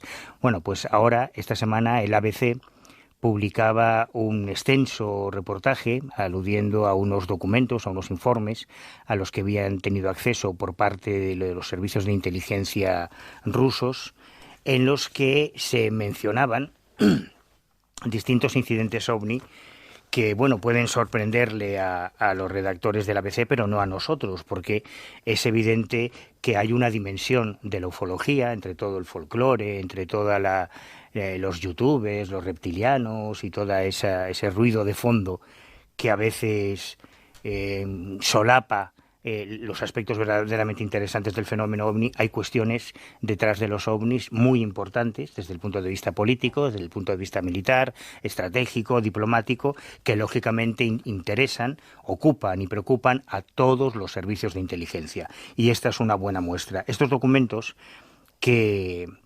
recogen, que ahora llegan al ABC y que habían sido redactados por las antenas del entonces servicio soviético KGB destinadas en Canarias, son muy interesantes por muchas cosas. Por un lado, porque certifican, es una fuente más, con esto no nos dice nada nuevo, que certifica que el incidente se produjo y que despertó el interés y ocupó a los agentes del KGB destinados en Canarias. Estamos hablando del año 79, estamos hablando de la época de la Guerra Fría, en que había espías rusos y americanos por todos los puntos del planeta.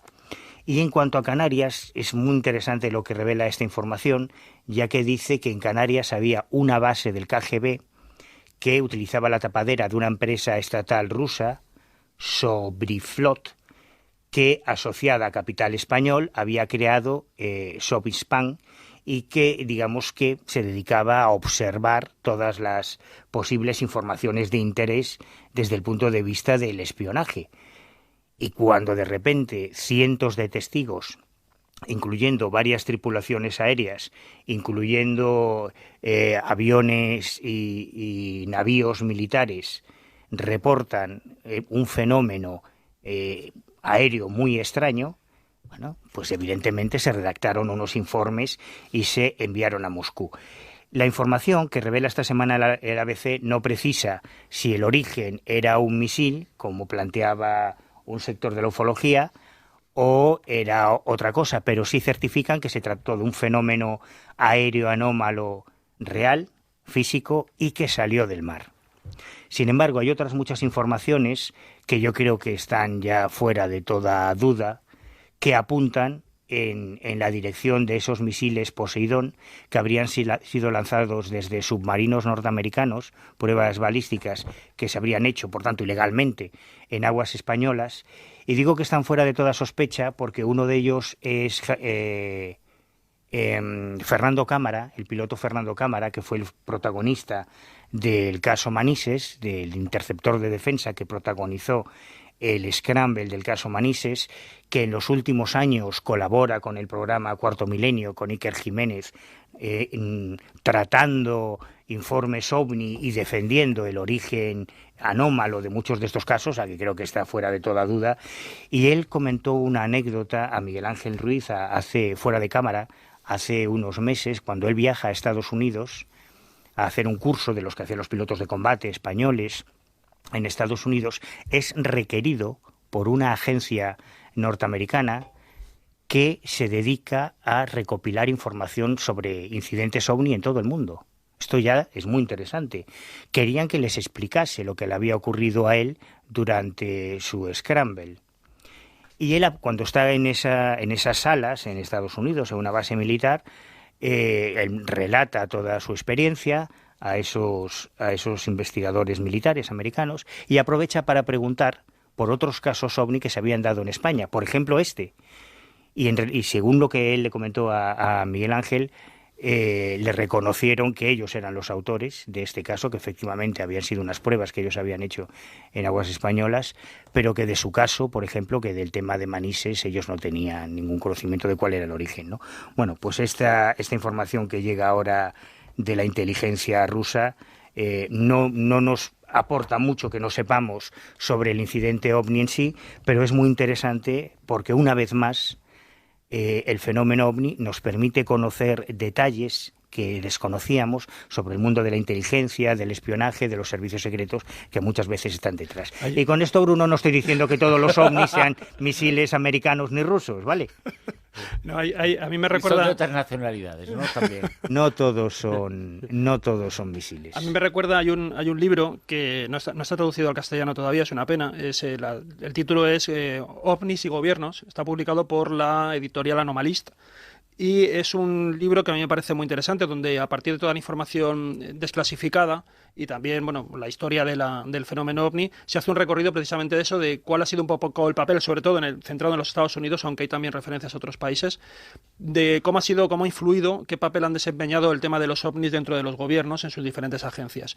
Y una de las cuestiones que, por ejemplo, comentan en ese libro es que efectivamente al principio el fenómeno OVNI en los años 50, las agencias norteamericanas no sabían muy bien a qué atenerse con eso que estaba ocurriendo, y una vez que ya empezaron a investigar y descartaron la posibilidad de que era o bien extraterrestre o bien que era un arma enemiga, sobre todo del bloque soviético, se dieron cuenta de que había un problema añadido, y era lo bien que los ufólogos estaban describiendo los movimientos de determinados ovnis, que en muchas ocasiones sí que internamente, y aparecen ahí en esos memorandos, eran prototipos militares norteamericanos. Entonces ahí se dieron cuenta de que había un riesgo, y es que, sin darse cuenta, estos ufólogos, haciendo muy bien su trabajo, estaban pasando información a los rusos. Claro. Entonces el gobierno decidió desinformar e incluso meter o comprar, atraer también a determinados ufólogos para que hicieran malas descripciones. Porque claro, de alguna manera los soviéticos estaban un poco, me he recordado como en este caso, ¿no? Que ya sabían, en este caso, pues imagino que los rusos sabrían, mira, pues los americanos ya tienen misiles de estas características que pueden lanzar de tal, ¿no? Pues aquí ocurría lo mismo, de tal manera que informaran mal de determinadas trayectorias de prototipos, de lo que podían hacer para que esa información les llegara a deformar a los soviéticos y así dar una falsa impresión de las armas que tenían o de en este caso de los aviones o las aeronaves que tenían a su disposición. A mí me reconforta mucho que poco a poco cada vez más investigadores se den cuenta de esta dimensión del fenómeno OVNI, porque yo tenía un complejo terrible por llevar muchos años defendiendo esta dimensión de la ufología, que no es la única, que es solo una. Te estoy mirando a ti, Bruno, sí. Que hay más cosas. Detrás de los ovnis hay globosonda, hay aviones, hay helicópteros, pero son casos concretos, no todos son globosonda, helicópteros y aviones. Y Venus también, acuérdate. Y Venus también, hay muchas cosas. Cualquier cosa que esté en el aire en un momento determinado y el testigo la ve y no sabe lo que es. Satélites. Hay satélites, hay de todo. Sí, y ovnis también. Pero hay una dimensión... Basura espacial. Hay una dimensión geoestratégica que yo creo que... Sobre todo en lo que se vio, por ejemplo, el 12 de octubre en el 492. Seguramente era un avión, ¿no? Bueno, y hace 30 años en Montserrat, no sé si te acuerdas. Sí. Que también se vio algo raro allí, ¿no? Sí, efectivamente. Bueno, también hay casos alucinantes como el de la Virgen de Zeitún en Egipto. Oye, perdona, Mado, hablando, es un caso muy mítico y también con una vertiente evidentemente religiosa. Y el caso de María Lionza en Venezuela lo es una figura relacionada con la religión, es una figura relacionada con el misticismo, con el chamanismo, y que hay noticias, ¿no?, sobre ella. Sí, bueno, noticias, más bien estudios antropológicos. El espiritismo de María Lionza, o el culto marialoncero, es una práctica social bastante extendida en Venezuela, ¿no? Lo que pasa es que está basada en la posesión, y hace unas décadas los médiums, los materias, que llaman allí en Venezuela, cuando entraban en posesión, en trance, generalmente sus cuerpos eran poseídos en este ritual por los espíritus que ellos llamaban de indios, de médicos, libertadores, chamarros, como figuras muy, muy amables y muy bondadosas, especialmente porque los marialonceros a lo que se dedican es a curar, son curanderos, puros y duros, ¿no? Sin embargo, de los años 90 a esta parte, el culto ha cambiado. especialmente entre los jóvenes. Ahora los materias, los mediums, son poseídos por los espíritus de unas figuras dentro del panteón del culto de María Leonza que se llaman africanos y vikingos. Y son unos trances muy, muy, muy, muy violentos, muy agresivos. Generalmente cuando entran en trance, la sangre es la reina, empiezan a cortarse, llevan cuchillas, se cortan en la lengua, se cortan en el cuerpo, se cortan incluso cerca de la yugular, se apuñalan. Es realmente una escena violenta, es una escena casi que estremece verla, se retuercen, se hacen unas contorsiones increíbles y con esa sangre supuestamente ellos realizan sus curaciones, ¿no? Ese fluido que va emergiendo es como, venga, vamos a hacer ese ritual y curan a la persona, bueno, entre comillas, lo hace con fines curativos, a la que están cubriendo con ese carnaval de sangre. Y lo que es curioso es que los estudios antropológicos, a mí me gustó mucho uno que leímos en la carrera y que estudiamos de Paco Ferrandiz, que estuvo allí, fue presente, estuvo presente y fue testigo de estos rituales, es que esta transformación en el trance, esta transformación en el ritual, esa evolución hacia la violencia y hacia la posesión por parte de estos espíritus violentos, viene emparejada y paralela a la transformación social que ha ido sufriendo Venezuela desde el Caracazo de los años 90, todas esas protestas que desembocaron en el Caracazo y en la represión por parte del Estado, las muertes, los más de 3.000 desaparecidos, las posteriores violencias ejercidas por parte del Estado que incluso eliminaron de forma masiva a los predelincuentes, es decir, a los niños que habían en la calle porque eran niños que más que nada estaban pues sufriendo y siendo marginados y siendo víctimas también de la violencia de las calles y la violencia juvenil, y cómo estos cultos marialianceros reflejan en realidad ese sufrimiento social, esa angustia social, esa violencia institucionalizada en las calles de Venezuela y también por parte del Estado, esa fractura del pueblo con sus líderes políticos, ¿no? Y ese desencanto tanto de las élites y las clases con el pueblo, que ya ejerce una violencia contra ellos porque se han vuelto en algo díscolo que hay que reprimir, y ese desencanto también a la viceversa del pueblo con sus líderes, de los cuales han quedado huérfanos, pues porque son corruptos, porque les ejercen violencia y porque, bueno, están ahí interrumpiendo lo que había sido su vida hasta los años 70, después del boom del petróleo, ¿no? Y es muy curioso porque viene a demostrar un poco cómo al final el cuerpo también es un cuerpo político y es un cuerpo social, y cómo las experiencias místicas, al fin y al cabo, reflejan esa necesidad no solo individual, sino también social de la situación que estamos viviendo, la situación que se vive cada momento en un país determinado, y que ahora mismo pues está muy en boga también en Venezuela, que no deja de ser parte en el noticiero todos los días.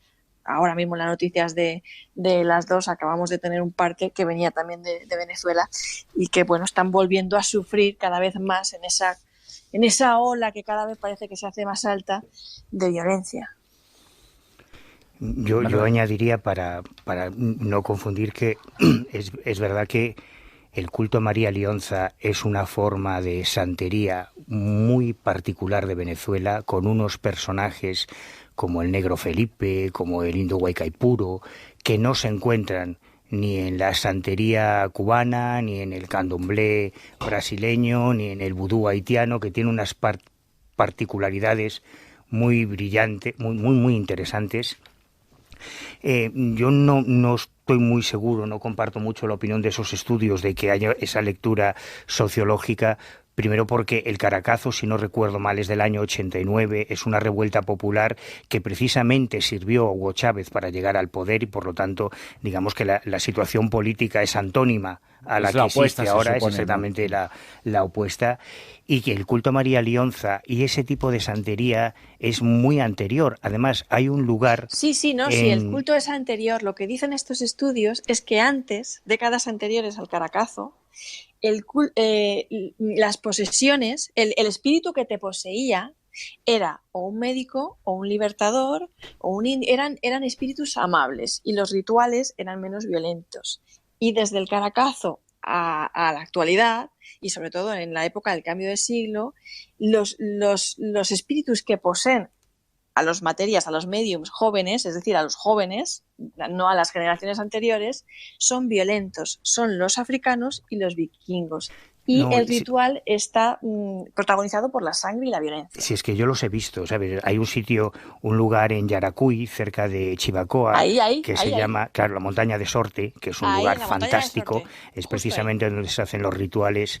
O sea, si alguien quiere ver rituales impactantes de brujería, de santería realmente fuertes, además de Haití, yo le recomendaría visitar Sorte, porque efectivamente ves un tipo de rituales que se pueden parecer, por ejemplo, a mí me recordaban un poco a lo que llaman la danza de cuchillos en el Palo Mayombe, en Cuba, en que los bailarines se golpean con cuchillos siguiendo un ritmo de percusión determinado, pero no llegan a hacerse sangre. Sin embargo, en Venezuela, en Sorte, lo que ellos hacen, y es un razonamiento que a mí me pareció fascinante, al sangrarse, al hacerse los sangrados, es algo parecido al rayado en el Palo Monte cubano. Ellos al sangrarse lo que pretenden es debilitar el cuerpo para facilitar la posesión. Ese es el argumento, o sea, más que una expresión de violencia, porque la realizan con ellos, ¿no? Pero aparte imagino que también habrá, yo no lo conozco, pero imagino que también habrá, por otras situaciones así que se hacen en grupo, la idea también de un afán de emulación. Imagino que poco a poco se empezaría de una determinada manera, a lo mejor el ritual más suave, y poco a poco se ha ido complicando, pero también ganando en espectacularidad, al margen de lo que pueda ser el entorno social, porque suele ocurrir también que muchos rituales tienen esa deriva. Al ir convocando más gente, pues y los medium entrar en trance, compiten en esas expresiones, y puede haber también algo de eso, ¿no? Hay una cosa también, un término antropológico, unos términos antropológicos, unas categorías que creo que también hay que dejar claras, que son la categoría EMIC y la categoría ETIC. La EMIC suele ser la visión del objeto de estudio, ¿no? Y de lo que esa tribu o ese grupo social o esas personas piensan que hacen algo por los motivos que lo hacen, ¿no? Y ellos te dirán, lo hacemos para facilitar la entrada de no sé qué, no sé cuántos. Y luego está otra categoría que es la ETIC, que es la categoría analítica de los antropólogos o de los científicos o de los psicólogos, que es la que, pues, vista desde fuera, da una visión de por qué o qué función social tiene eso, por qué lo hace. El mundo de los cuervos, la inteligencia de los cuervos de estas aves ha sido objeto de un estudio científico, un estudio que ha llegado a las siguientes conclusiones, Silvia. Pues sí, antes comentábamos que prácticamente muchos lo que están llegando a las conclusiones es que los cuervos nos parecen demasiado. Y ya pues de la antigüedad tenemos bastantes referencias, como por ejemplo pues las fábulas de Esopo, que decía que tenía una serie de características como la fábula del cuervo y el cántaro, los cuervos de Odín que le servían para visualizar y que le contaran todo, y así pues muchísimos. Ahora con los cuervos de Castaneda, que era el animal totémico de Castaneda. Pues claro, también. Es que soy monotemático. El de Edgar Allan Poe, o sea que siempre se han tomado así muchas veces los cuervos como referencia. Y hay numerosos estudios, incluso antiguos, que dicen que el cuervo, pues que tiene una inteligencia incluso similar a la de un niño de 8 años, sobre todo a la hora de resolver problemas. Este tipo de inteligencia también se lo relacionan con otros animales, como en el caso de los simios, que serían los orangutanes o los pulpos. Los tres tendrían esa facultad para resolver problemas con una inteligencia similar a un niño pequeño. Pero es que, además, también los cuervos son capaces de reconocer su reflejo. Hicieron un experimento, en este caso lo hicieron con una urraca, que es del grupo de los córvidos, y entonces lo que hicieron fue ponerle como una especie de collar de pegatinas, y en principio la urraca pues no hacía ni caso a eso que tenía. Y entonces en ese momento le pusieron un espejo, y al ver su reflejo con eso puesto, empezó como una loca a quitarse todas las pegatinas, como diciendo que eso era algo que no era ella. Con lo cual ahí se dieron cuenta que se reconocía perfectamente y reconocía que era un ser extraño y se lo quitó. Pero es que también hay casos, son más raros porque es muy, muy extraño, por su imagen no suelen ser utilizados como mascotas, pero sabéis que los cuervos hablan y tenemos un ejemplo que nos va a poner Sergio, en el que vamos a escuchar a un cuervo que habla y que dice una serie de cosas. ¿Y que no es presidente de ningún gobierno? Eso después, ya verás. A comer, a comer, a comer, a comer, a comer, a comer. Agua. Agua. Agua. A comer. A comer. Verás. Papá Lorenzo, papá Lorenzo, papá Lorenzo, papá Lorenzo, papá Lorenzo, papá Lorenzo, papá Lorenzo, papá Lorenzo, papá Lorenzo. Hola, cocorro. Hola, cotorro. Hola, cotorro. Hola, cocorro.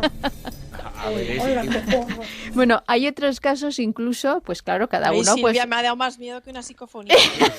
Estaba pensando lo mismo, ¿eh? Un cuervo, Me has dejado. un Pero cuervo ¿quién era- que habla, no, Estoy un flipando. cuervo que habla. ¿Quién era el tenemos cuervo? saber Pero hay que algo más. saber quién era el cuervo de las dos voces. Sí, sí, No sí. sé. Bueno, el cuervo es el que tiene la voz un poquito más aguda. Sergio, por favor, vamos a volver a escuchar un poquito a nuestro querido cuervo, que es de Aguascalientes. A comer, a comer, a comer. Ahí sí. A comer. A comer es el que tiene la voz más aguda, el de agua. Agua. Agua.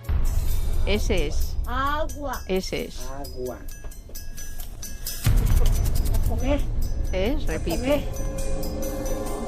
Papá Lorenzo. Como diga Raimunda, me muero. Madre mía, qué cague. Bueno, pero es que A ver. también te pueden aprender perfectamente este tipo de palabras en idiomas. Hay personas, claro, estás hablando en inglés, en francés, en cualquier idioma te lo va repitiendo. Y bueno, pues también tiene su leyenda negra. Los cuervos Lo tienen su raro es que le leyenda. hables en español y te lo repita en inglés. Eso ya, bueno, eso ya sería, vamos, tremendo. Pero, por ejemplo, en Suecia dice que se tiene la creencia de que los cuervos son almas de personas asesinadas. En Alemania piensan que son almas de los condenados. O, por ejemplo, en Islandia, en la zona de los esquimales de la parte de Islandia, dicen que los cuervos, por sus creencias mitológicas, fueron quienes los que crearon al hombre. Bueno, en Londres también sabéis lo del tema de la Torre de Londres, que mientras estén los cuervos pues no van a ser invadidos y esas cosas. Y la frase típica de cría cuervos y te sacará los ojos, pues bueno, ahí tiene siempre su leyenda negra correspondiente. Pero el caso que nos ocupa a nosotros es esas habilidades especiales y esas habilidades cognitivas. ¿Por qué? Pues porque los cuervos resulta que pueden perfectamente y tienen capacidad de observar y reconocer los rostros, no solo de las personas, sino también de otras especies. Han hecho varios experimentos y además de reconocer esos rostros, tienen la capacidad de recordarlos. De tal manera que si tú, cualquiera de nosotros, le ha hecho una pifia a un cuervo, ese cuervo tiene la retentiva y cuando te vuelve a ver, avisa al resto de la comunidad de los cuervos con graznidos, como diciendo, cuidadito, que viene este por aquí. Incluso se han hecho experimentos de que se ha demostrado de que a lo mejor han matado a alguno de los cuervos del grupo y entonces lo que hacen es que se dan el aviso de que en una determinada zona o no tienen que volver a pasar para que no vuelvan a ser ninguno de ellos asesinado, o incluso se dan el aviso de que tienen que volar a determinada altura para que los tiros no les lleguen. O sea, se comunican de esa manera. Y luego, pues por ejemplo, se parecen a nosotros en muchas cosas, como por ejemplo les gusta, si nosotros cogemos un espacio abierto, les gusta vivir en zonas donde viven los humanos. El asunto de la basura pues también es muy importante. Los tíos memorizan, por ejemplo, los horarios de los camiones de basura para ir en el momento a ponerse moraos de comida, el aviso del lugar peligroso como hemos comentado, y luego también tienen mucha conciencia del tema de la muerte. Cuando hay un cuervo de un grupo que haya fallecido, pues hacen como un pequeño ritual y entonces se ponen en la zona donde ha caído, se junta todo el grupo se queda en silencio en un determinado momento y luego de repente salen todos a la misma vez volando. O sea, les hacen como ese pequeño minuto de silencio y luego salen volando. Pero dentro de los cuervos hay unos que son realmente especiales y son los cuervos de Nueva Caledonia. Bueno, estos cuervos son los únicos capaces de usar herramientas, pero también las construyen. A la vez que estos cuervos, solamente hay otros 2 tipos de animales que pueden hacer este tipo de cosas, que son los elefantes y los chimpancés. Pero en el caso de los cuervos de Nueva Caledonia, lo que hacen es que forman y hacen herramientas mucho más sofisticadas. Aquí lo que han hecho las personas, los científicos que les han estado estudiando, es que pues les han medio entrenado para que a ver cómo ellos actuaban. Y entonces a las conclusiones que han llegado es que son muy similares a los humanos según hemos ido evolucionando. ¿Por qué? Pues porque son capaces de usar las herramientas, lo que ellos llaman las metaherramientas. Es decir, son capaces de tomar una herramienta, con esa herramienta utilizan otra herramienta, consiguen otra herramienta, y con esa otra herramienta ya logran lo que ellos quieren. Por ejemplo, hay un experimento que incluso se hizo con 8 pasos, la típica cuerda con un palito. Primero el cuervo cogía el palito, con ese palito iba a una jaula, con esa jaula cogía unos guijarros, esos guijarros iba cogiendo, los iba luego depositando a otro sitio, que iba bajando como una especie de inclinación, de balanza, que le iba a servir para luego obtener otro objeto. Pues así lo fue haciendo paso por paso hasta llegar a bajar tirando los guijarros, baja esa balanza le permite coger otra herramienta más larga, coge esa herramienta más larga y con esa herramienta más larga entra a otra zona y ya adquiere el alimento que era lo que realmente necesitaba. Pero es que también tiene una estructura social muy similar a la nuestra porque su base es la familia. De tal manera que se ha comprobado en observaciones que cuando una pareja de cuervos tiene polluelos, no solamente son los padres los que cuidan a los polluelos y les dan alimento, sino que tienen a lo mejor a un cuervo joven que puede ser macho o puede ser hembra, que le está dando también alimento al polluelo.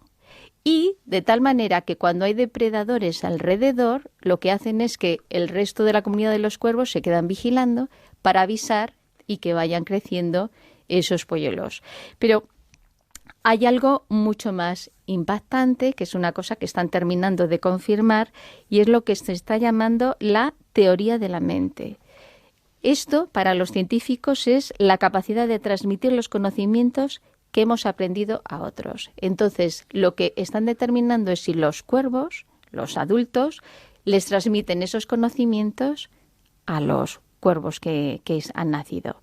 Y están cerciorándose que sí, como por ejemplo el ejemplo que hemos puesto antes de la fisonomía, porque hicieron un experimento unos científicos haciéndoles una captura a unos cuervos, entonces se ponían unas caretas con una serie de rasgos así un poco exagerados, deformes. Entonces los cuervos, cuando les veían llegar a esos humanos con las caretas, armaban un pifostio que te puedes morir.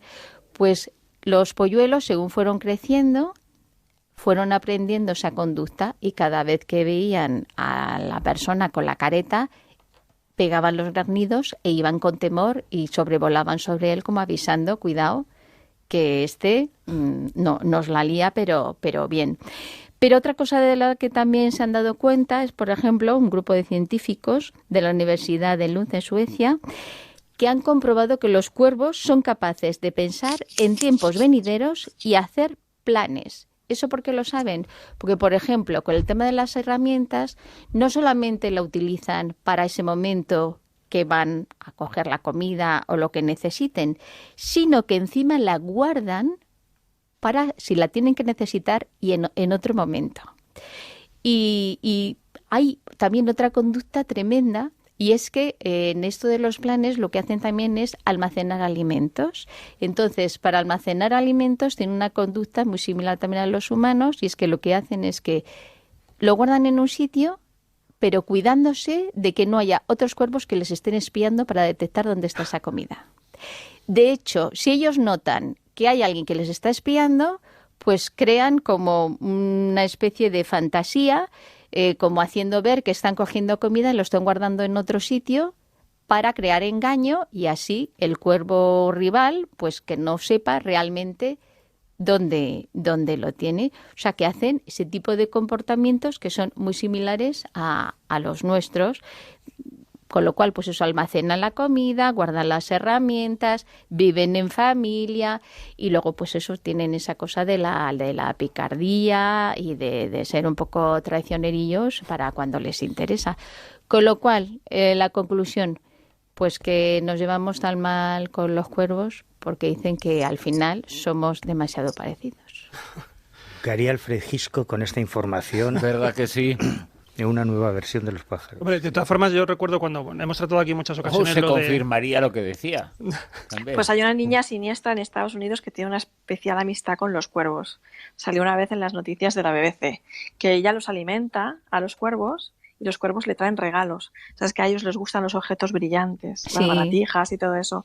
Y a la niña le llevan regalos, tiene una colección entera de tesoritos de los cuervos que le hacen regalitos. Es que los tíos te fichan y entonces saben perfectamente, incluso comentaban que son capaces de, si en un momento dado hay alguien que ya la han enfilado y ven algún objeto arriba que le puede hacer un determinado daño, pues cogen y se lo lanzan, una piedra, lo que sea, a la persona.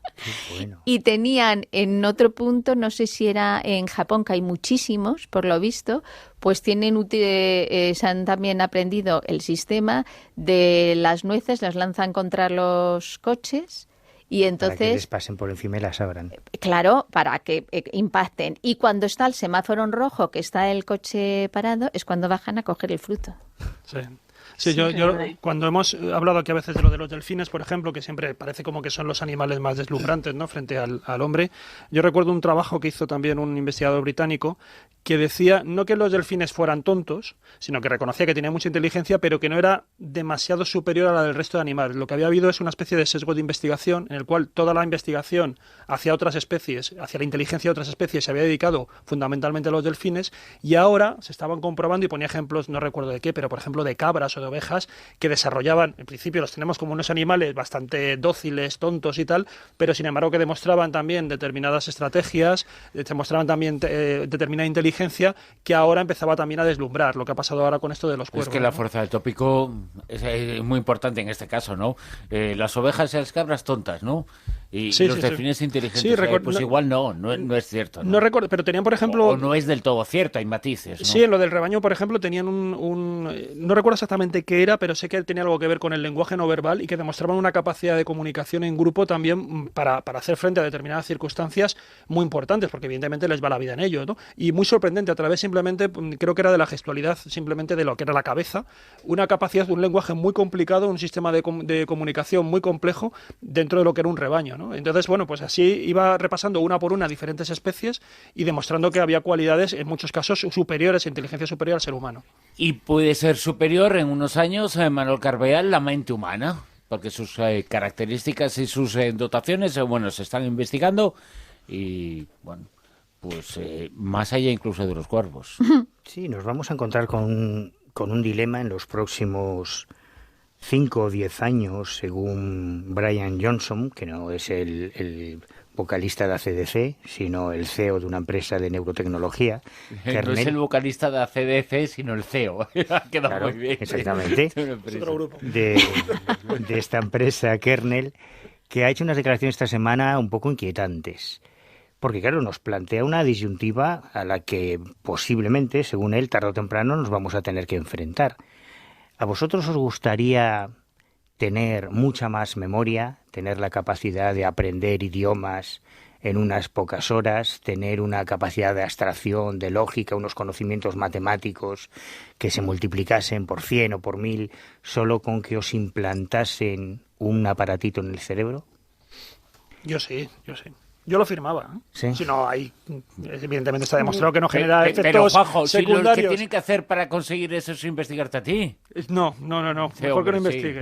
Mejor que no No, investigue. en el caso de Juanjo, lo que Porque hay él que tiene hacer, la clave. en el caso de Juanjo hay que hacerle una lobotomía para bajar el nivel. Claro, Un por poco. eso. ¿Qué va? Otros dicen que serán los móviles, que directamente nos van a tontar y les vas a preguntar, dime tal, y lo van a hacer todos ellos. Claro, es que este científico, que es un gran defensor de los implantes, de la aplicación de esta tecnología revolucionaria, que sería la utilización, la implantación de microchips en el cerebro en los próximos 5 o 10 años para potenciar las capacidades intelectuales de los humanos, está convencido de que esto es una realidad inapelable, o sea, que va a ocurrir sí o sí.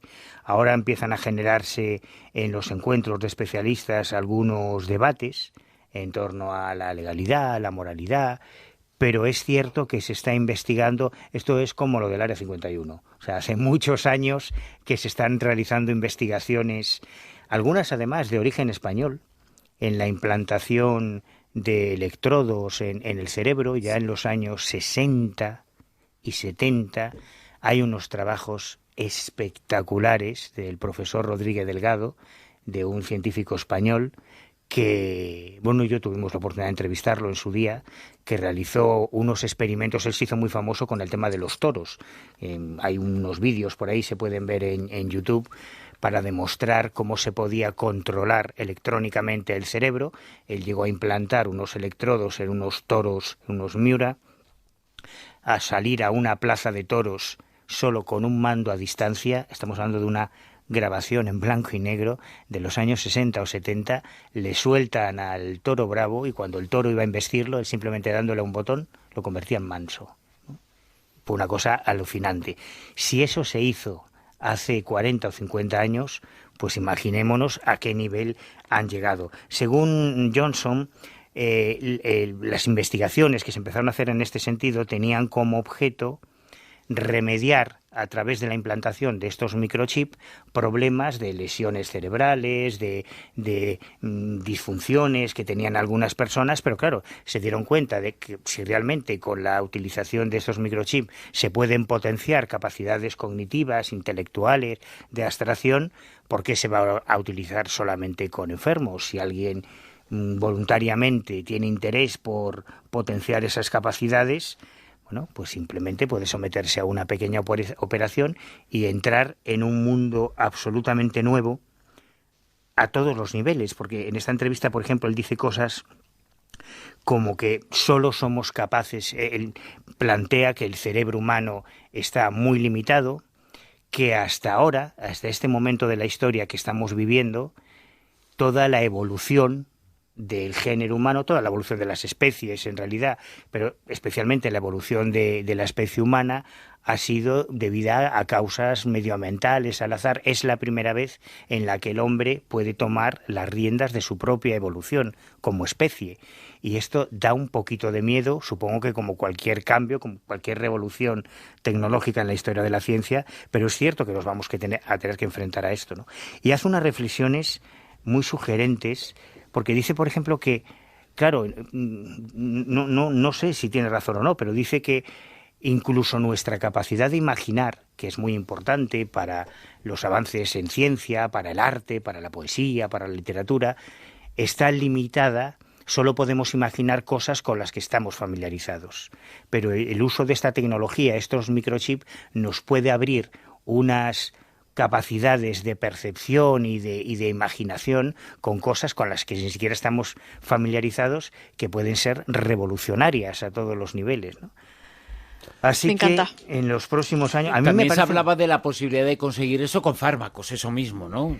Claro, lo que ocurre es que lo de los fármacos parece que es una experiencia más circunscrita a tu propio organismo, y todo lo que tiene que ver con esta tecnología a mí me da la sensación de que abre una puerta al exterior que puede servir para que salga a tu mente o para que a lo mejor cambia entre... las reglas de cognición, que es lo más importante. No es una ampliación, sino que cambia la manera en que procesa la información.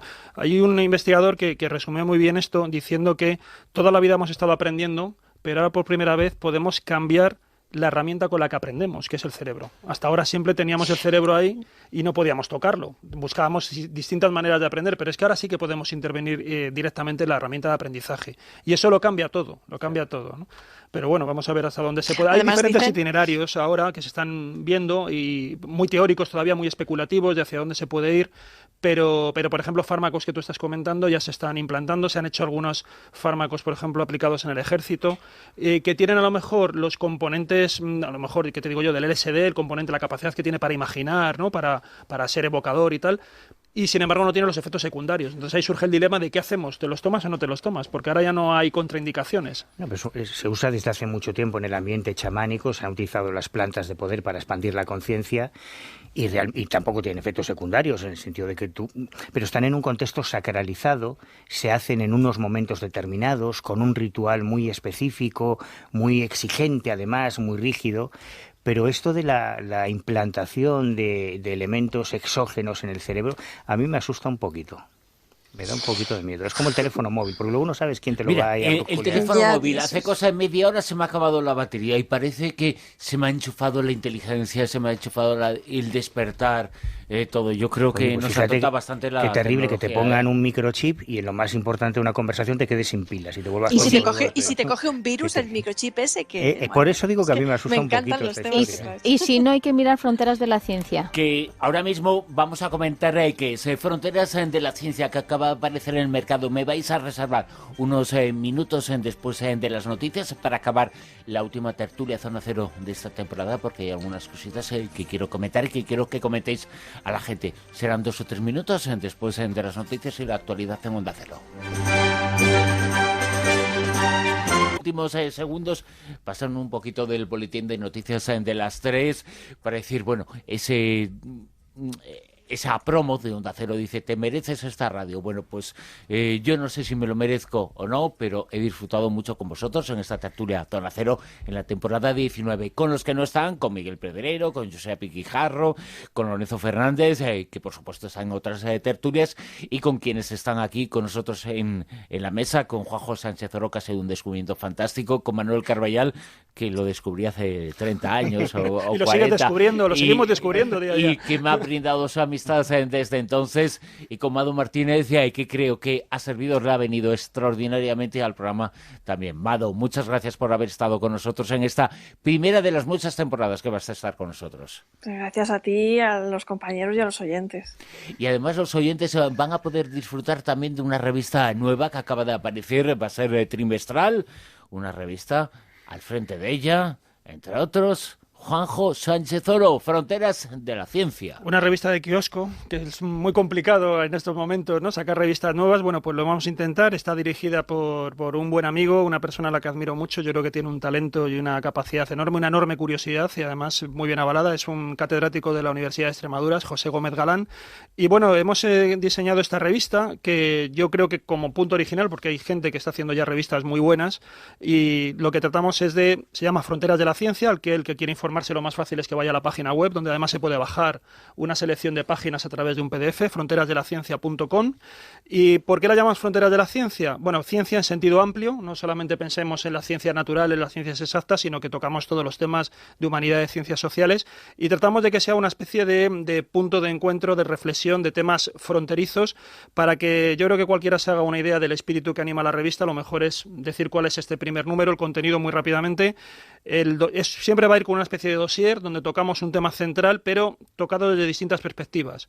En este caso hemos elegido un tema que es, ya que es el nacimiento de una nueva revista, pues nada más que abordar el nacimiento del cosmos, que existió antes del Big Bang, y ahí nos encontramos con artículos, sí, yo creo que de firmas muy autorizadas, de personas que están en diferentes observatorios astronómicos, tanto de España como por ejemplo el de Arecibo, pero además de ese enfoque, digamos, astrofísico convencional, es un poco el factor original. Metemos también, por ejemplo, la voz de una antropóloga, de una profesora de antropología de la Complutense, que nos habla sobre, por ejemplo, los orígenes del mundo en distintas religiones. Habla de Matrix, habla de las aguas primordiales, y luego también, por ejemplo, de un neurocientífico que nos pregunte, que trata de responder a la pregunta un poco que hablábamos antes con Manuel: si podemos entender el universo, si nuestra mente está capacitada o hay que hacer una renovación cognitiva, y qué se está haciendo, que coincide con alguna de las cosas que hemos comentado antes, para poder llegar a esa comprensión de conceptos muy contraintuitivos, como por ejemplo, algo de lo que habla también Mado hace unos días también, ¿no? El tema de si hay mundos, hay realidades de múltiples dimensiones. Nuestra mente no da para ello, pero se están haciendo intentos de que podamos comprenderlo de forma intuitiva. Fronteras de la ciencia, ya lo sabe la gente, vamos a hablar mucho de esa revista. Acaba de aparecer, está a punto de aparecer en los kioscos, pero tiene un largo recorrido, es trimestral, y Juanjo Sánchez Oro es una de las cabezas pensantes, muy lúcidas de esa publicación, de esa revista Fronteras de la Ciencia. Juanjo, Manuel, Mado, gracias por estar con nosotros en esta temporada número 19. La 20 será extraordinaria. Buen veraneo a todos. Feliz verano a todos. Se os echará de Feliz menos. verano.